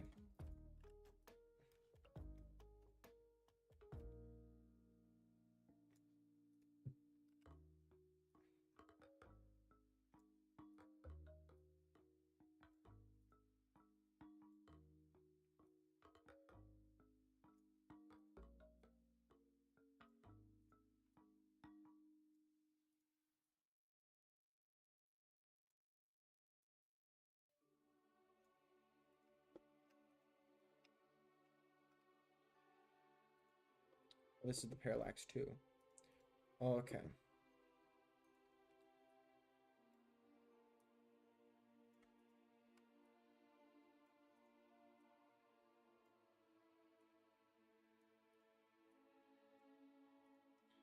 Hello. Hi Warhead, hi Freddy. I'm working on the visuals right now. Things are looking pretty good. I was just working on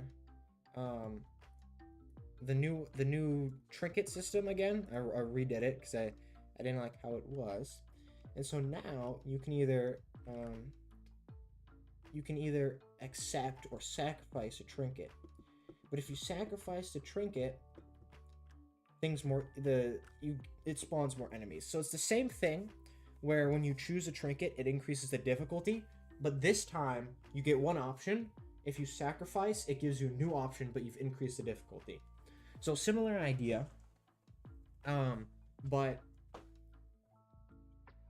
a little bit, I think, easier to like process, because I don't have to show like 5 descriptions and like a bunch of different items on the screen at once. It's just one item, one description, and 2 options. So no like UI overload, which is one of the things that I was really not wanting to have to deal with. And then right now I'm just working on fixing up the visuals in all of the different rooms to make the game look nice for the next video.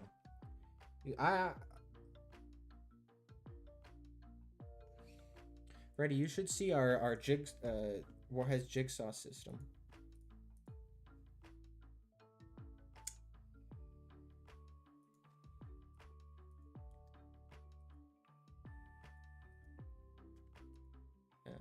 Let's go ahead and duplicate this. Name this top.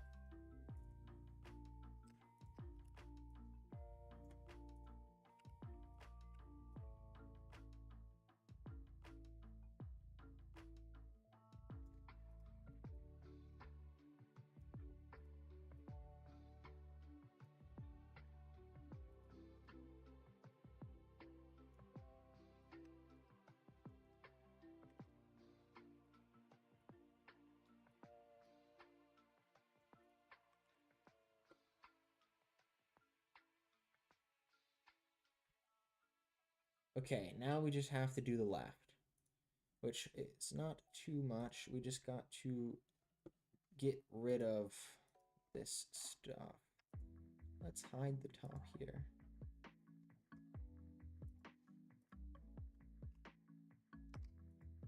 Oh, what did I delete? Did I accidentally delete the bottom? Hold on.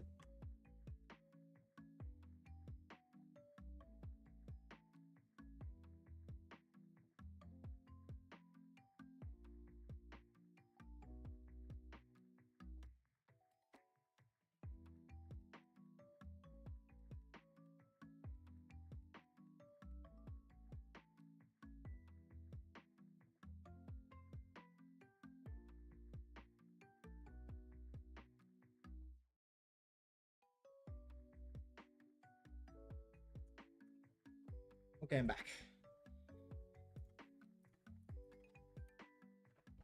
I have not added any new trinkets.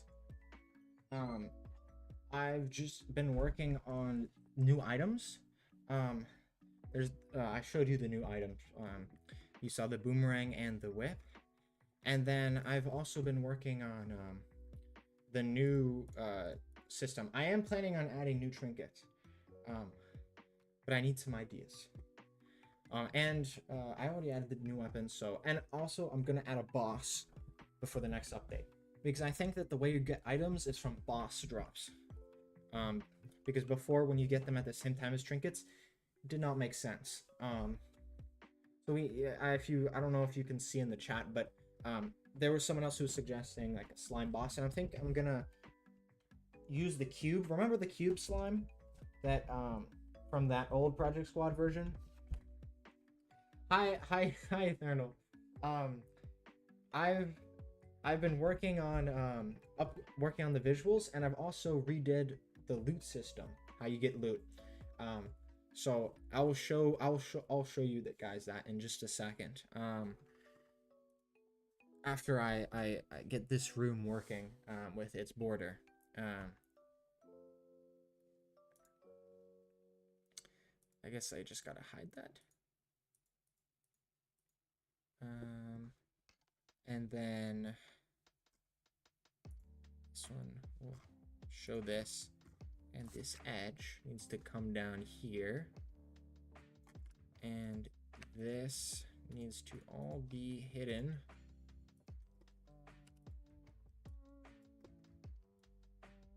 like that.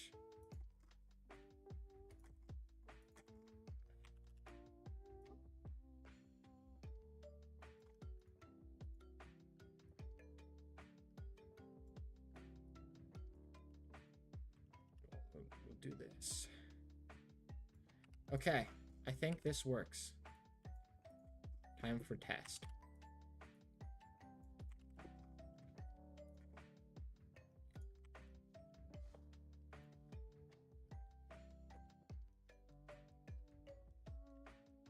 And we'll see if we can happen upon a oh yes, it's working. Sweet. Okay, and then obviously I haven't connected these yet. Oh, was there an enemy I didn't kill? I didn't kill the slime yet. Let's see if I can run into an altar in time to show all of you the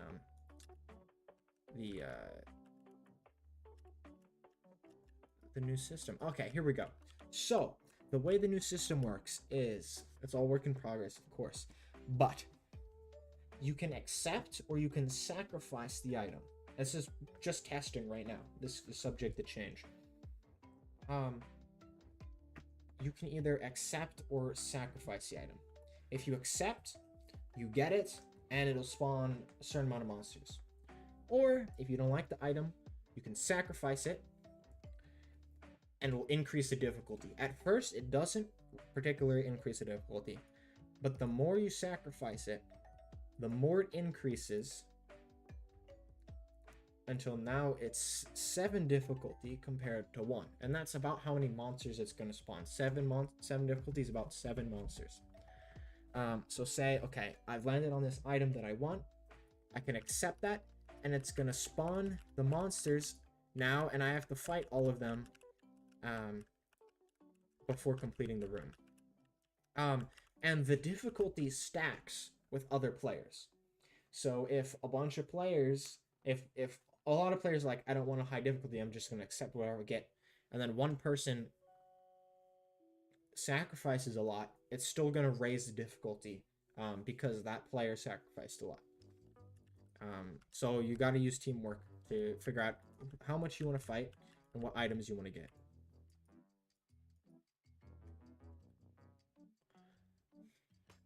So yeah, that's the system. And then what I was just doing is working on adding these borders to all the rooms. Which is what I'm working on. Does it reset in each room what the difficulty? Because There's like a overall difficulty that just increases as you complete rooms, and then there's this specific altar room difficulty that's just this room, and it's gonna probably gonna be based on the overall difficulty, but when you increase it through the altar, it doesn't affect any of the other rooms.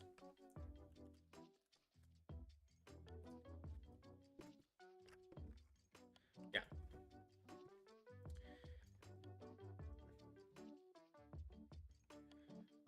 Technically, you can go backwards in rooms, and then at that point, um, you can kind of get separated.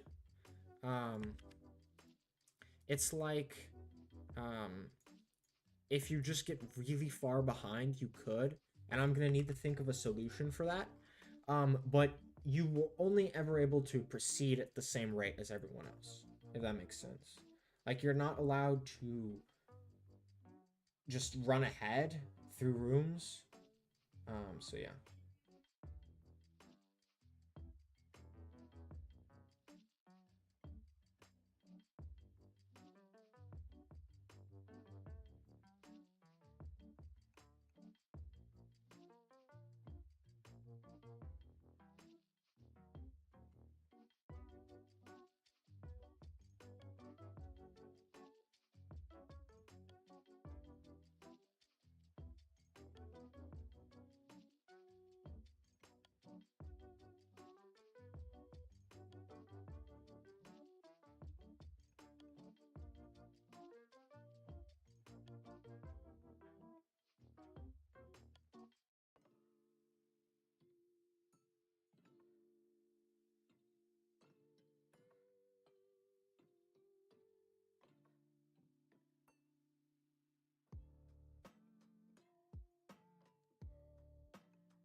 Yeah. Maybe I'll need to teleport the farthest behind player to the top to the front one. Or something like that. Um, hmm. It is interesting to think about. Because I want you. I mean, I don't. There isn't. Shouldn't even be a point to backtrack. So maybe rooms will close off after you leave them.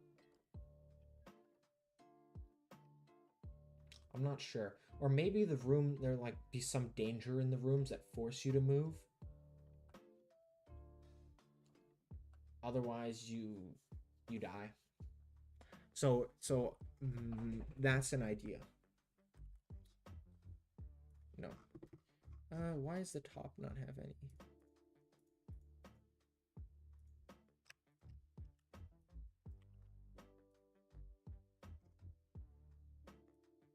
Oh, because I hit it.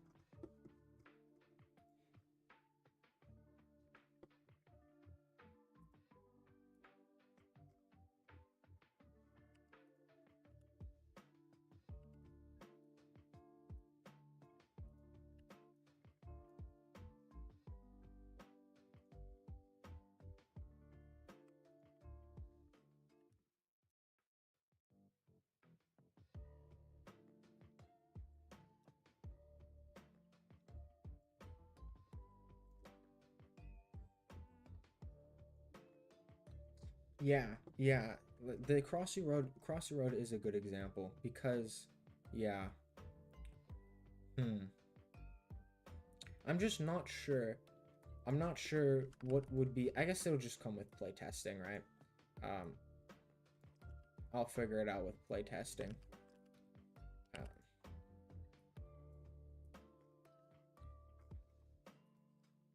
let me just let me add some roofs here.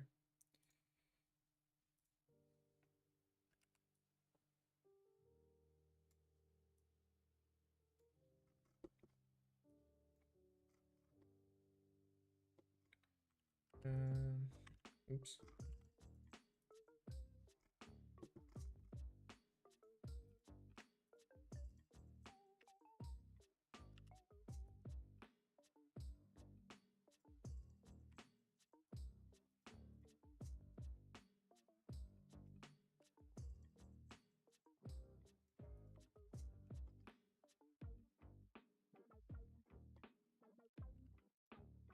thinking I need to move this like more curved in, where it's like this.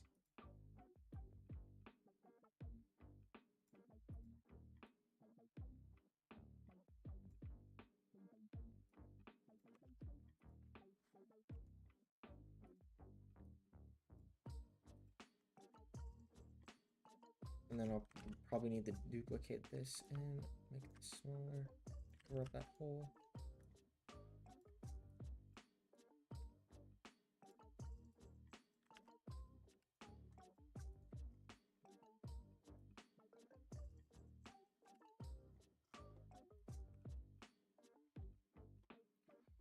Okay, that's looking fine. I'm gonna go ahead and just save that. We're making a cut. We're gonna work on borders. All right, great. A few more rooms to go, and then the border should be good. This is a tad bit monotonous, placing all these, but it'll look good. That's. I just gotta think about. It's gonna look great when it's done. So I still have that, and that to do. Oh, that's weird. This color looks so much darker when placed next to the borders. Oh, that's interesting. Oh, that's a weird like effect, I guess you could say. Okay. This. What? Okay. For some reason, it did not carry over any of the other ones with it.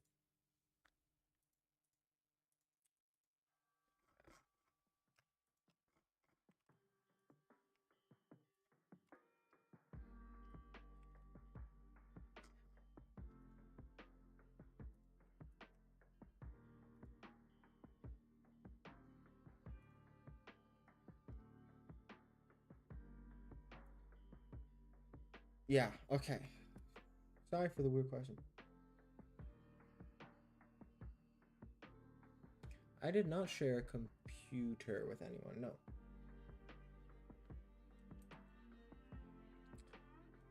This is my computer, yeah.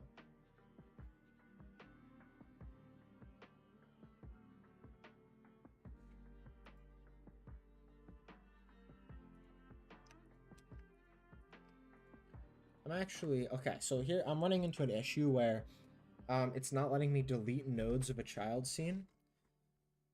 So I'm gonna go ahead and copy all of these and then just delete them in the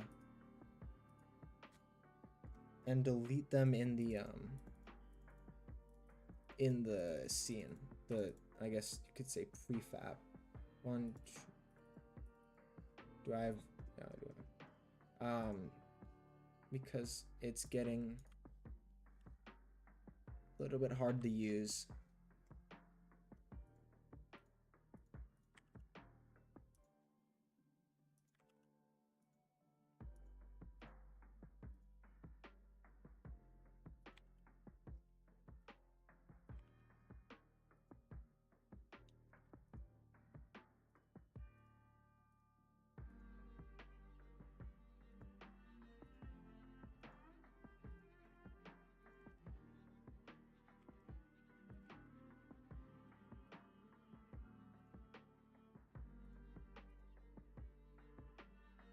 I did the border. Where's the border? What? Is the border like hidden? What? Board. Oh, here we go. Edible children.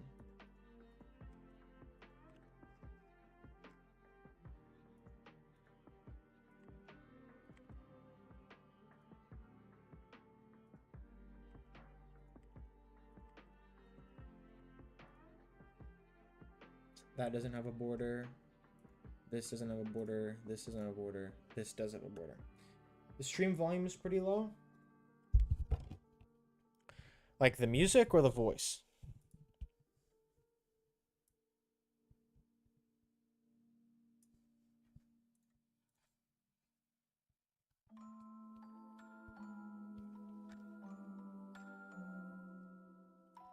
Is it better? Sound good?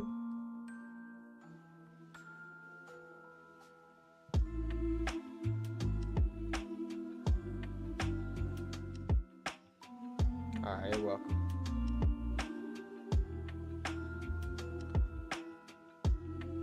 Okay, I just gotta duplicate this, and then we'll have it all sorted. This is what game dev is sometimes. Just hitting a bunch of keys. You know?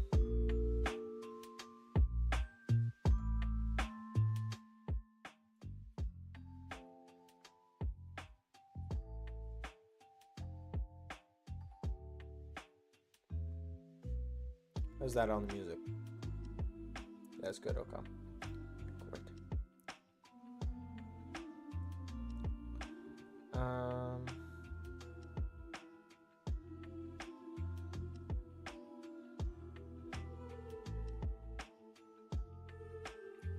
Here we go. We're gonna delete that. Well, let's commit just in case something goes wrong.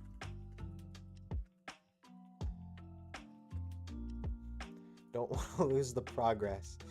Okay. Delete.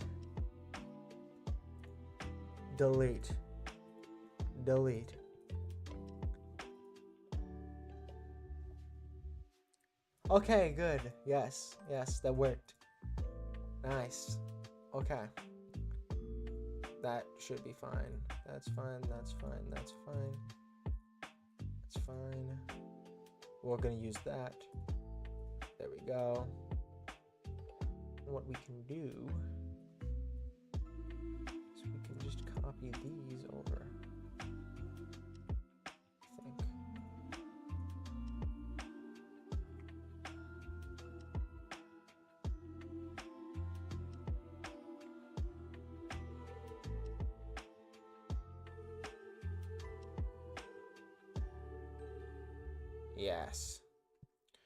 Yes, okay, and then we need to flip this over. We need to name this right. We name this left. And then we'll scale this.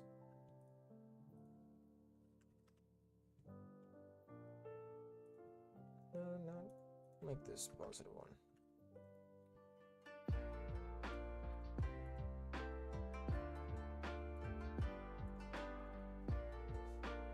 This will be right. This will be left.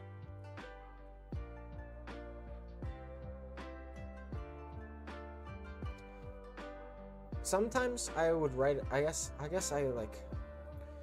I don't know. I was thinking about maybe writing a script to automate this, but I just don't think it's worth it at that point.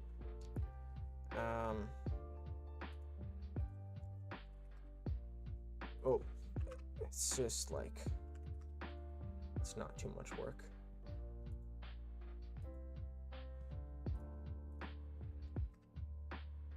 Oh, I didn't mean to flip that. I meant to flip this one. Okay, there we go. Okay, that is a little bit too high. It shouldn't be that high up. Oh, because we need to flip this.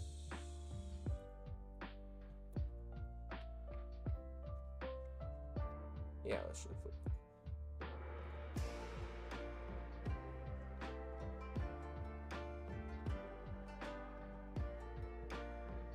Yeah, why is it so high?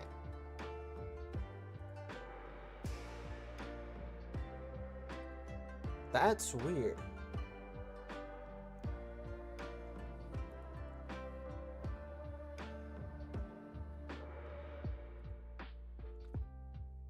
That is pretty weird.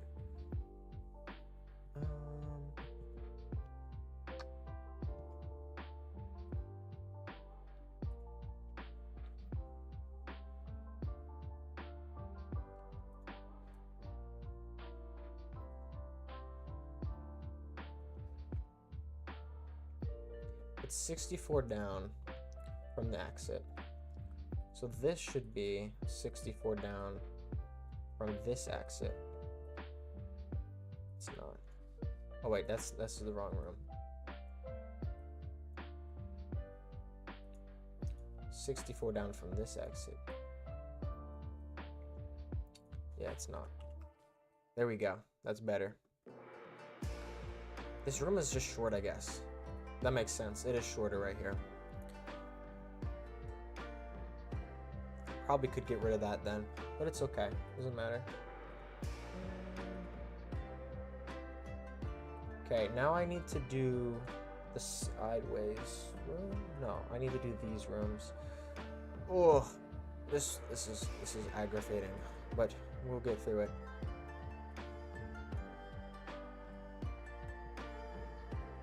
I'm just gonna delete these since we don't need them.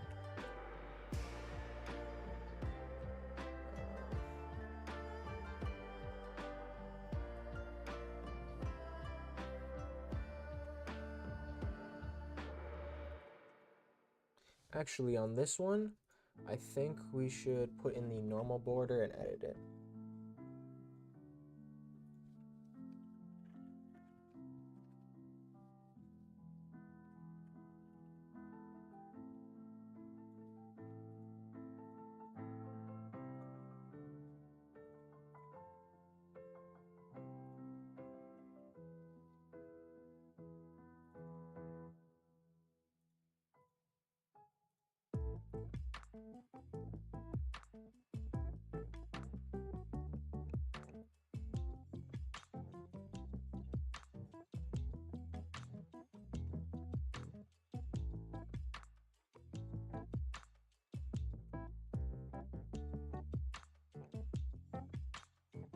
Okay, that's in.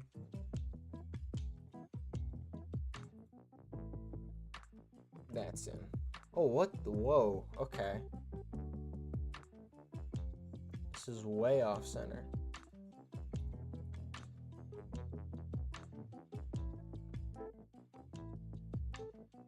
How am I gonna line this up?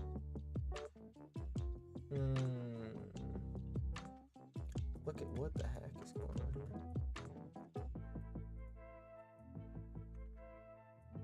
Oh, because it's right there. It's perfectly in line with that. We need to line this up with the exit, like that.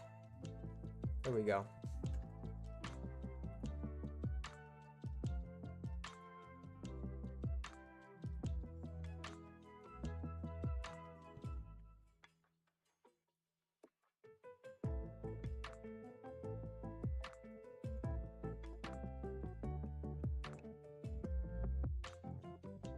Oh my goodness, this is such a tedious process. Wow.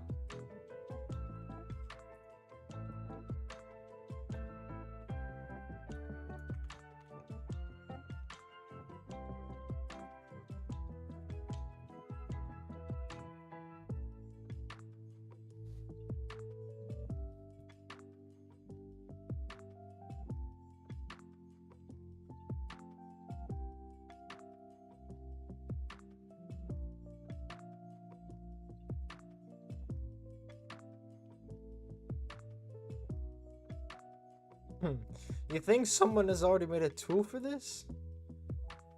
I don't know, it's pretty specific. Placing like decorations in this specific pattern. Maybe they have.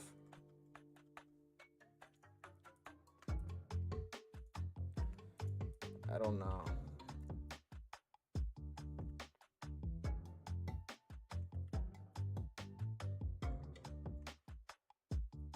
I mean, I should make a tool for it. I will make a tool for it.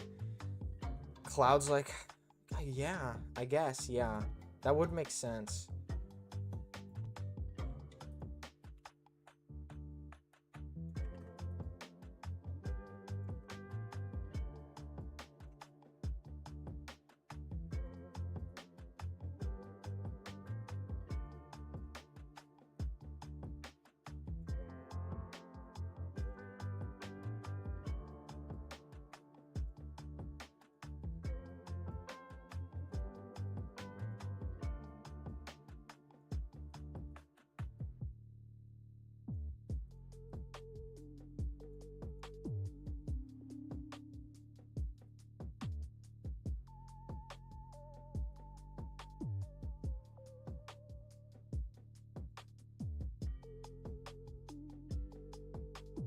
This should be in parallax 1.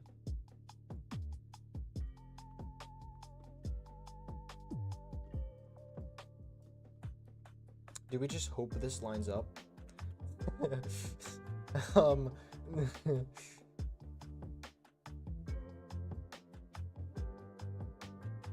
It just needs configuring to only place clouds around the edges. Yeah, maybe I should... I'm not going to do it right now because it's going to take a long time, but I'll do this before I make more rooms. Because I've already automated the tile placement because that was taking a long time.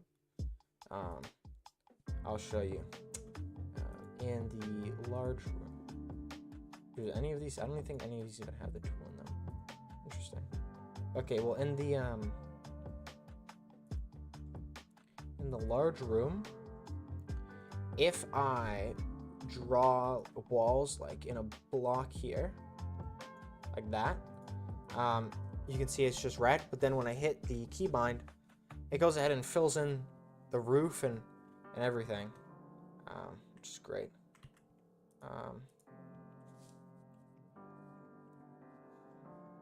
So yeah, what the heck is going on here?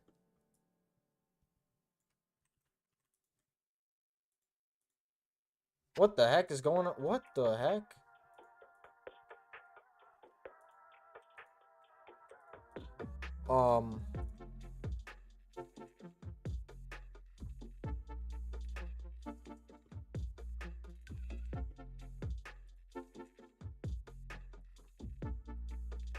Okay. Well, don't know what happened to that. We're just gonna paste those in. And paste those in. Okay, problem fixed. Don't know what that was.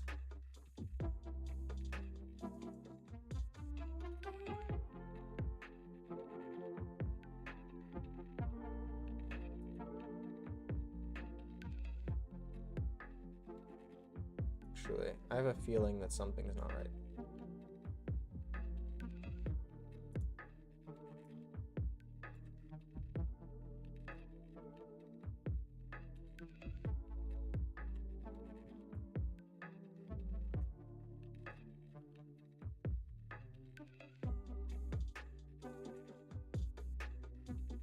Maybe I just delete these?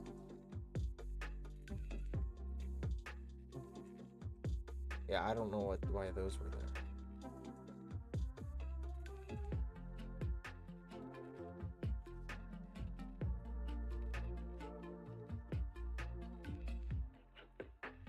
I should probably get a build out sometime, maybe today, once I finish the visuals, just to test out the new trinket system, honestly.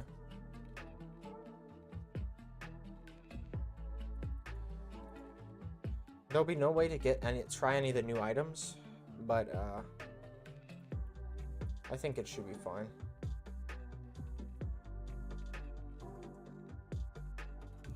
One of the annoying things is when I copy and paste this, it doesn't copy the children.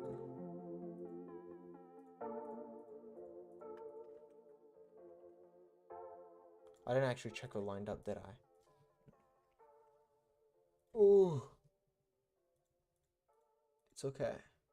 Can do this. We're going to copy this one over.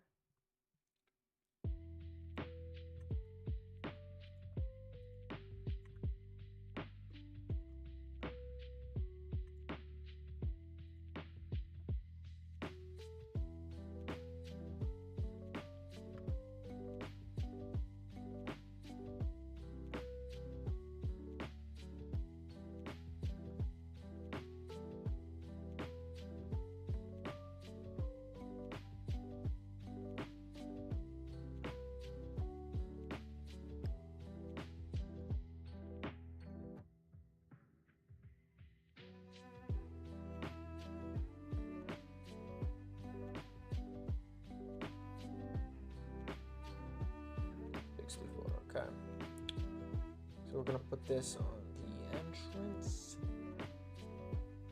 And put this 64 down. Yeah, so it doesn't line up. So we're gonna have to fix that.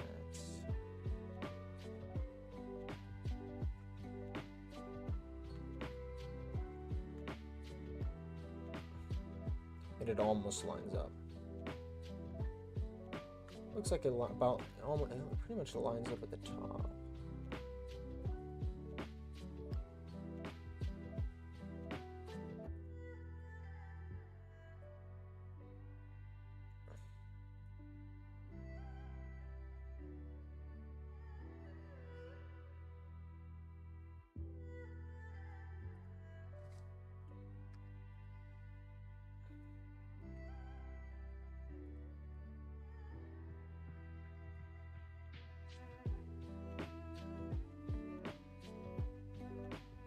Okay, that looks fine. This needs to move down some.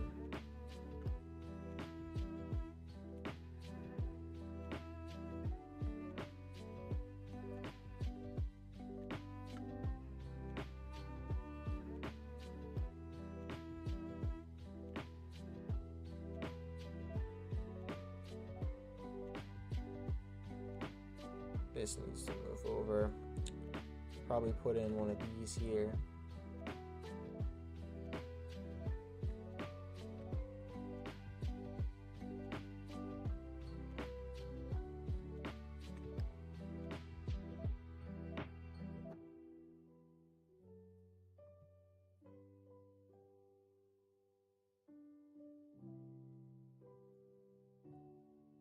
We'll need to round this off actually.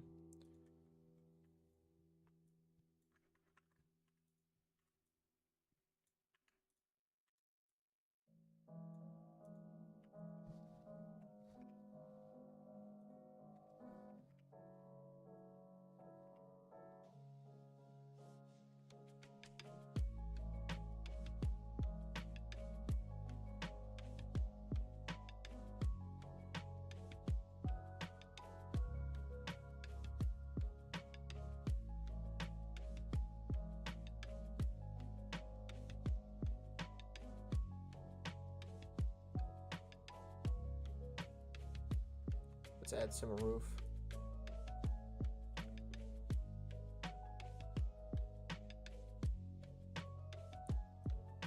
Okay, that should be good. Okay, it looks like it lines up well now.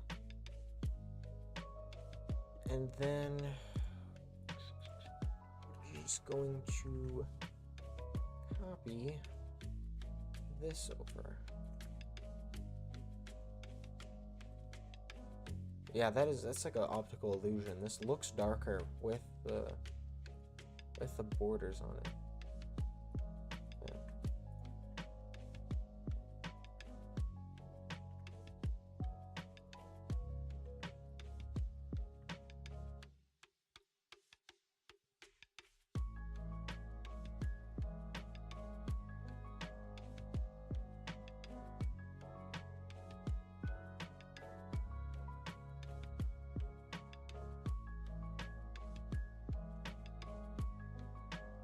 Okay, we're just gonna hope that works.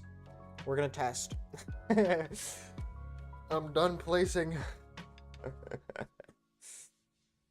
But if this works, it's gonna look great. Okay, good. I already knew that works. That connection works. A little bit of funkiness there, but it's overall working. Okay. We get the turn connections. Okay, it's not perfect. Coming up from the bottom here, there's something wrong there. And something wrong here. Okay. So this room has some issues. The upright room. Let's go ahead. Upright room. Oh, I died. Okay, let's go back. Look for another one. Okay, there's some issues here. This up left room.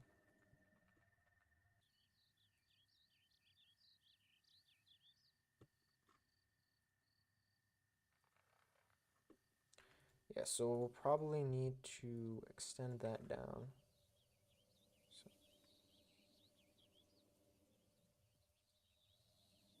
not too much.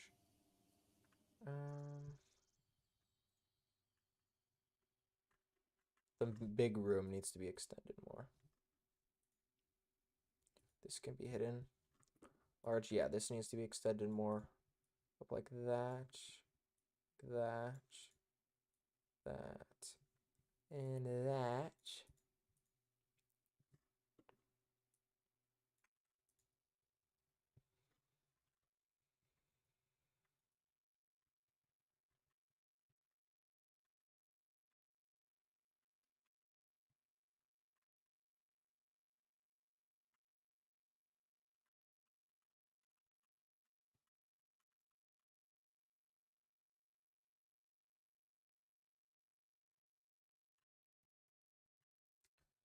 Okay, so this right here.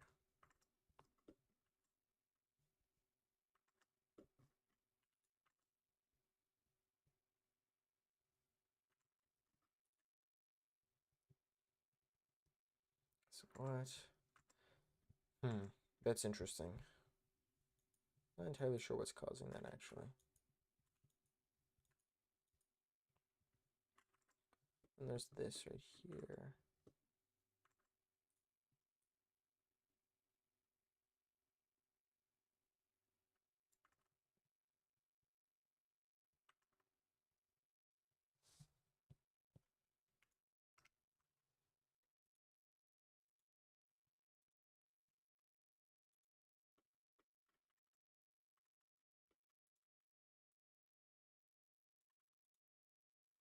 Okay.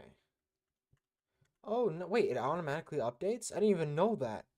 Wait, that's sweet. That's awesome, Godot. I didn't even know it did that. I can just edit it while in play mode and see it work. Yeah.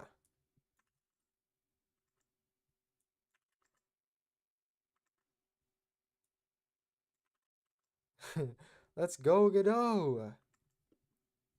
Now there's something a little strange. This right here.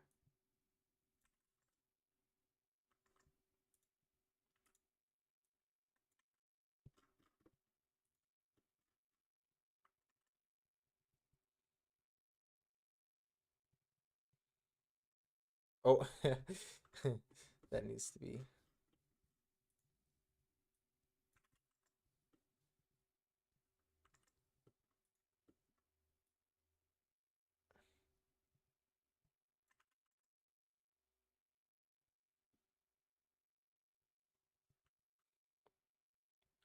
Don't need to be fixed.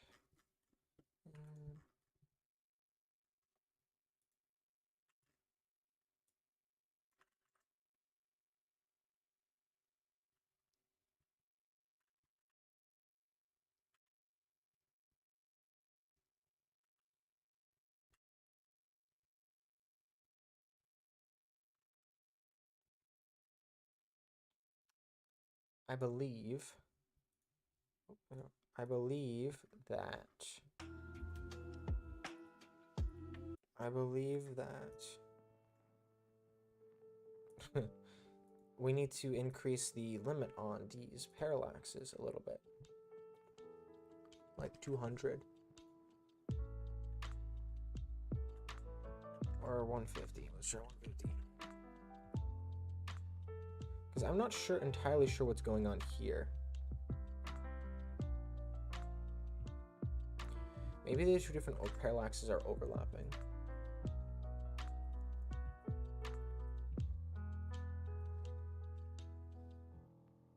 Yeah, that fixed it. Yeah, okay. Yeah, that was it.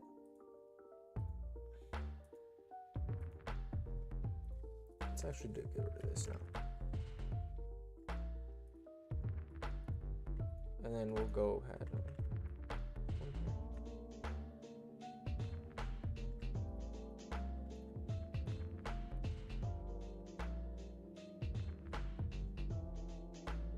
Okay, that looks good. There's a tiny pixel right there that I don't like.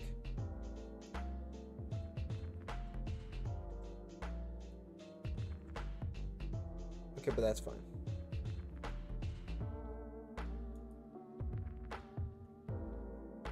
Okay, let's fight some. Let's accept one for one difficulty. Things are looking fine. That's a little interesting. That's a little interesting.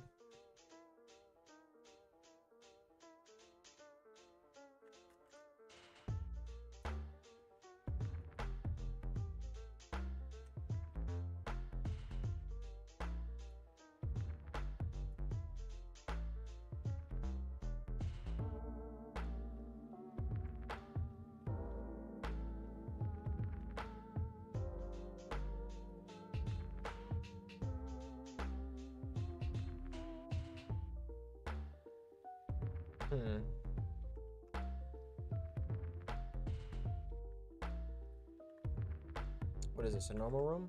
Okay, let's go ahead and go to the plane.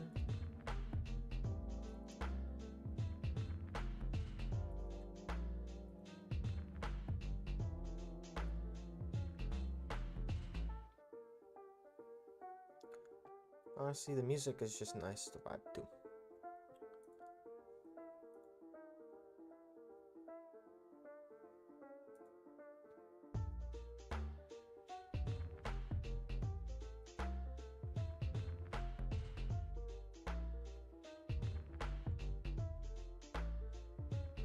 Now that's interesting. I wonder why that doesn't...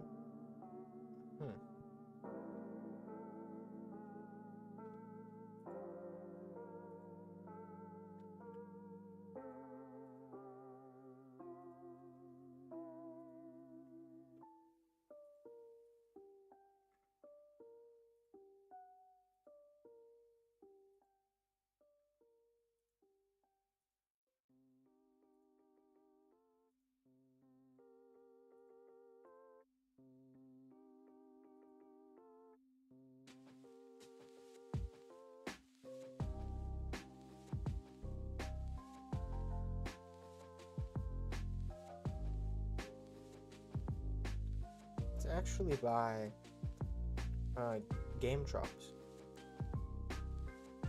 But I see what you mean. I like their Minecraft remixes a lot.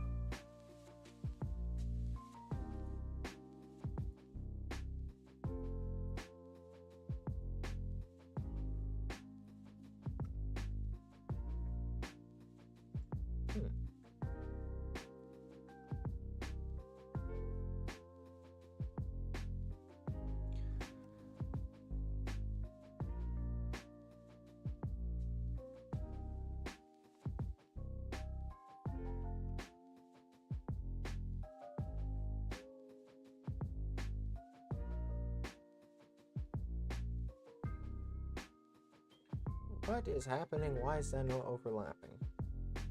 That is my question. Oh, this is the main issue.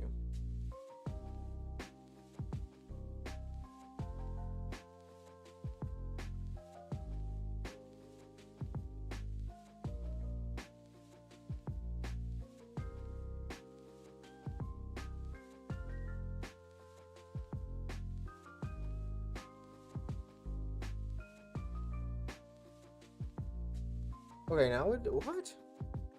Okay. May have just been a bug.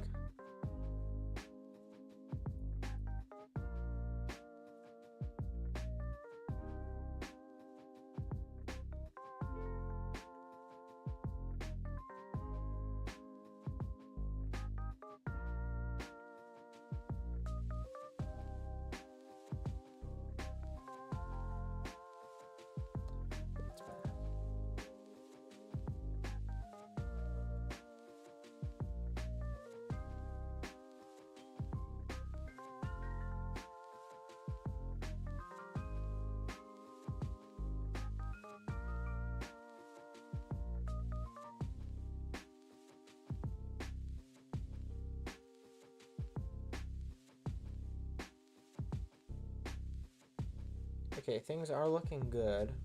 Oh, nope. Here's an issue. Oh, and there's something spawning out there.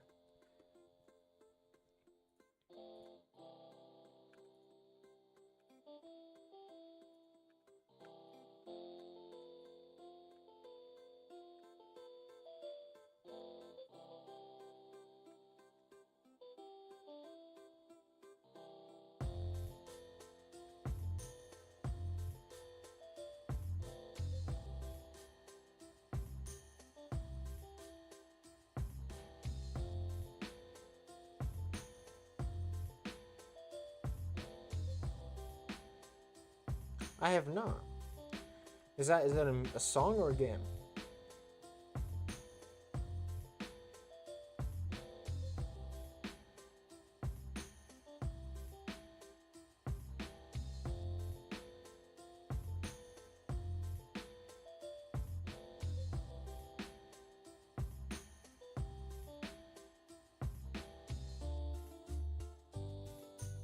What's it like?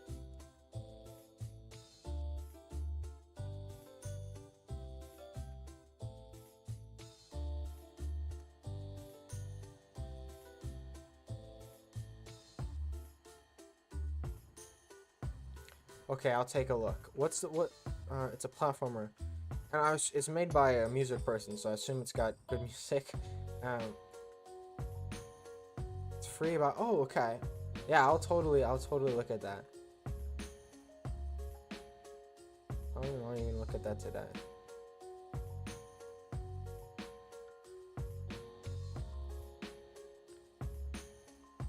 Okay, interesting. So this just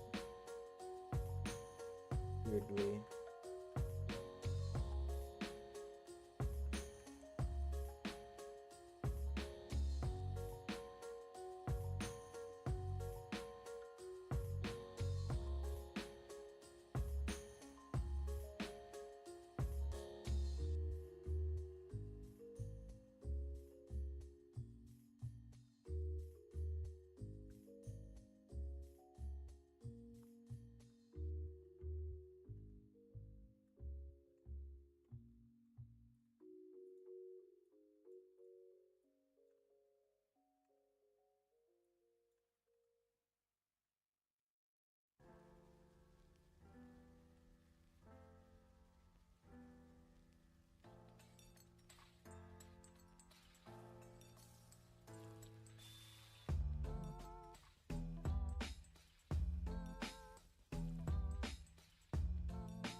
I might actually. I'll check it out in just a second. Cause that sounds actually pretty interesting. It's a game.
Come on.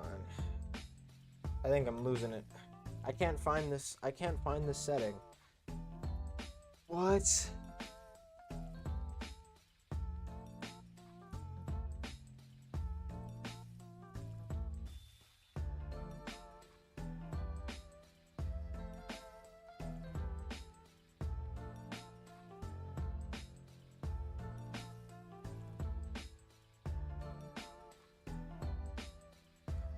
Here we go.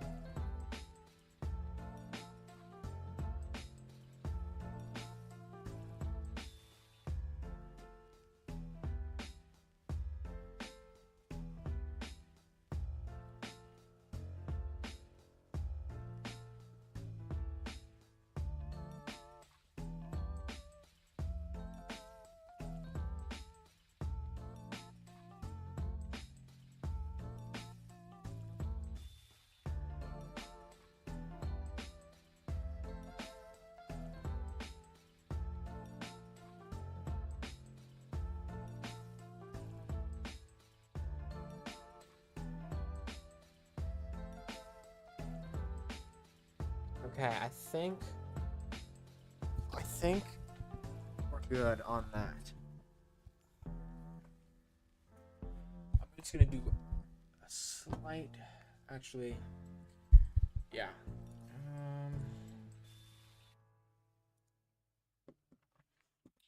Some slight work on the decorations, and then I'm going to upload a build test.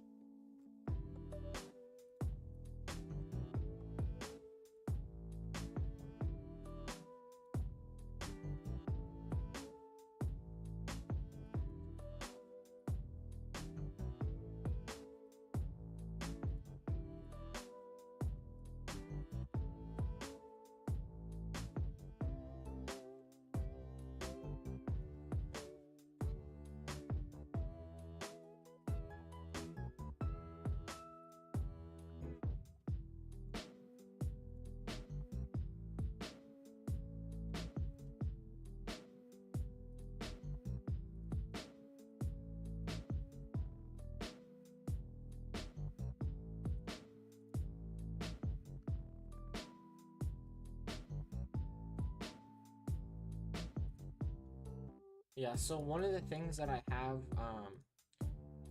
as decorations is these what look like the normal decorations, but they are just kind of off on the side here, and they can't be destroyed like the normal ones, and I think it just adds like a little bit like that there's like more, I guess, ground area outside of the map. Makes it feel like a little bit more like a world. It's actually like existing, I guess you could say, as opposed to like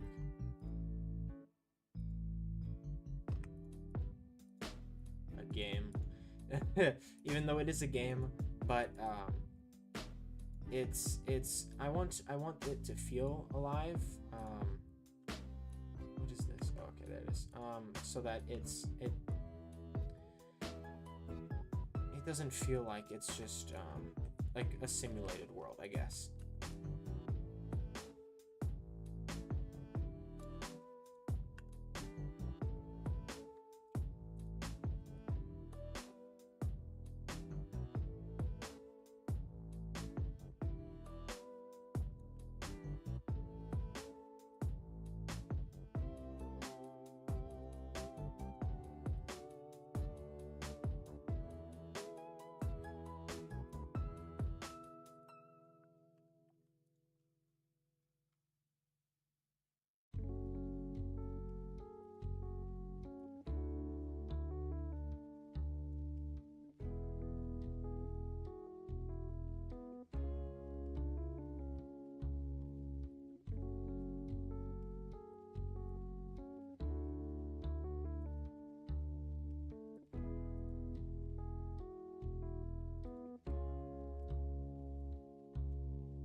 Plain good.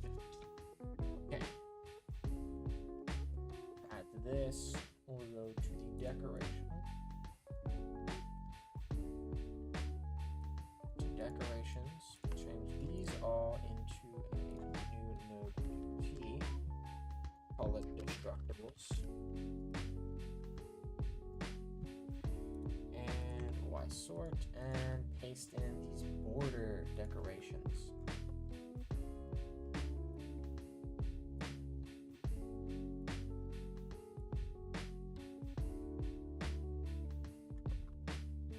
This one.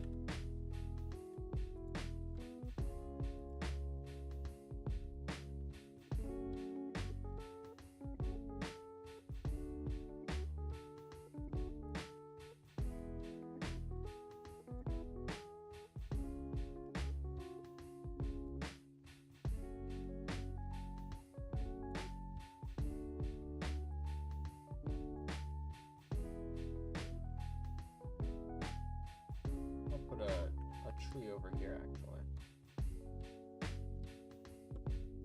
Okay, that looks fine.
That.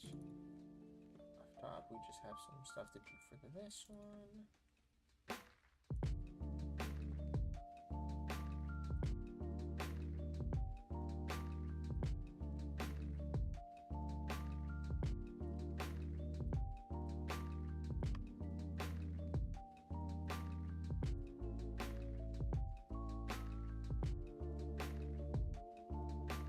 I might even like randomize the placement of destructibles like this later, just to make each room feel like more unique. As you see, like a couple of the same layouts, they'll still have different they'll still have different like placements of the actual like elements. So that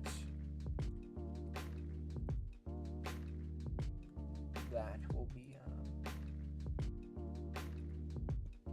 that is something to think about.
Okay, so we're almost done placing these decorations on the edges.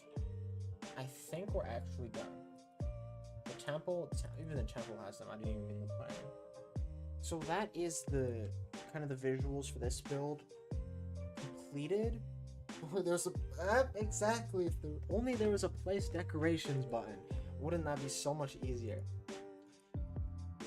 Oh, and I don't think I actually checked. But yeah, I will definitely have to look at writing something like that. And so that's pretty much the visuals that I think I'm gonna like update in this version.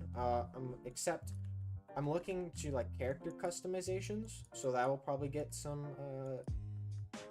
work. Yeah, on my okay, so that's handled. So yeah, so on my to-do list, I've got some player customizations. Here, let's bring this over. I got player customizations, more trinkets. Someone suggested that health bars be added, but I think I'm not going to do that. So we'll just put that over there. The balancing, yeah. So I need to fix when the trinket like altars spawn, because they're too they can be like way too common, or they can be super rare. There's no like real balancing on that. Look into custom music. I'll look into actually writing some music, and then the sound effects I've had it muted this whole time because they're not very good. So I'll look into making better ones, and then that's kind of like what I'm gonna plan on working on. Let me publish a build. Actually, I'll publish a build. I'm not gonna publish one today because I want to actually get items working. You able to acquire more items. I'll have to add a boss. Let me add that. Boss. Hashtag.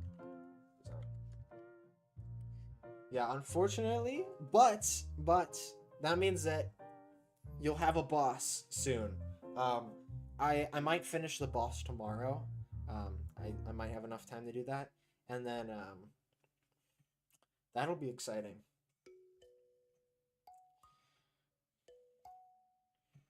Godot actually has kind of mod support in a way, because there's actually projects that allow you to like just unpack the scripts and stuff.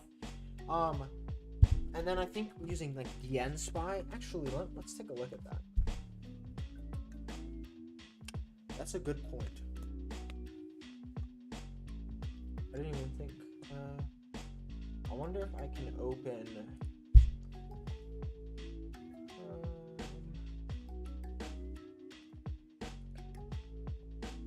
If I go to my builds, Windows.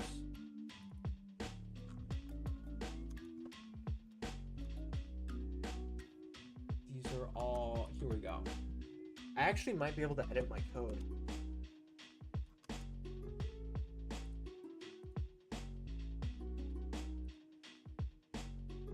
Yep, here it is. Here's all the code.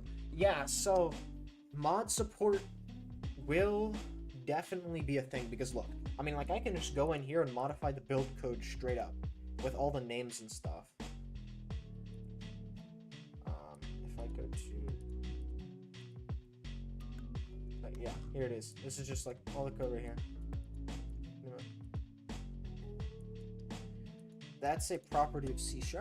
And since Godot doesn't, so some Unity games, they do this thing called IL2CPP, which is intermediate language to C++, and that compiles the C# to C++ machine, that's then converted to machine code, and that's difficult to mod. Yeah, this leaves just the C# code there, and interprets it at runtime. So it's not exactly open source, although I could make the game open source at some point. I have a GitHub repository that's private right now, but I could make it public at some point. But yeah, the game is it is slightly slower, but it's fast enough. There's not any concern about performance really here.